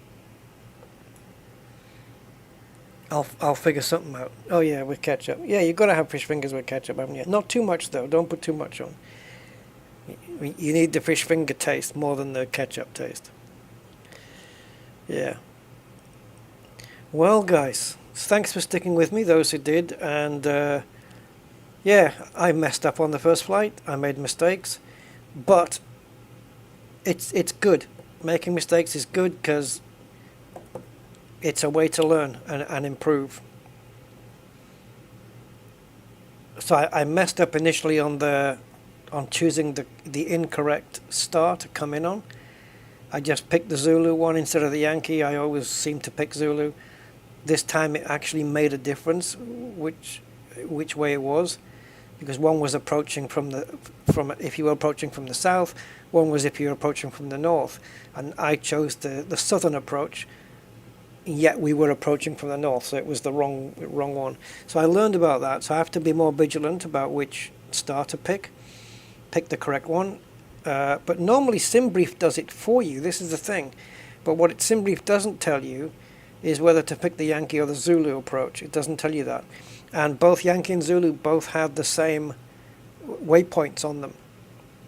It's just that one was coming from the final approach waypoints were in different directions, and that's what messed us up. Yeah, it was the final approach that was wrong. I chose RNAV Zulu instead of Yankee, and that was not correct. But I'll certainly keep an eye out on that for future flights. And also, I learned not to fly into a mountain. So that's always good to learn, isn't it? Apparently they can kind of mess your flight up a little bit if you hit a mountain. Don't just say, oh, let's make a wider curve to land in, because there might be a mountain in the way. In the daytime, that wouldn't have been an issue. I would have seen it and I would have thought, oh, we better avoid this. But yeah, it was nighttime. Just a combination of things, but all good things to learn. So yeah, sometimes mistakes are a good thing to do, because otherwise you don't learn stuff.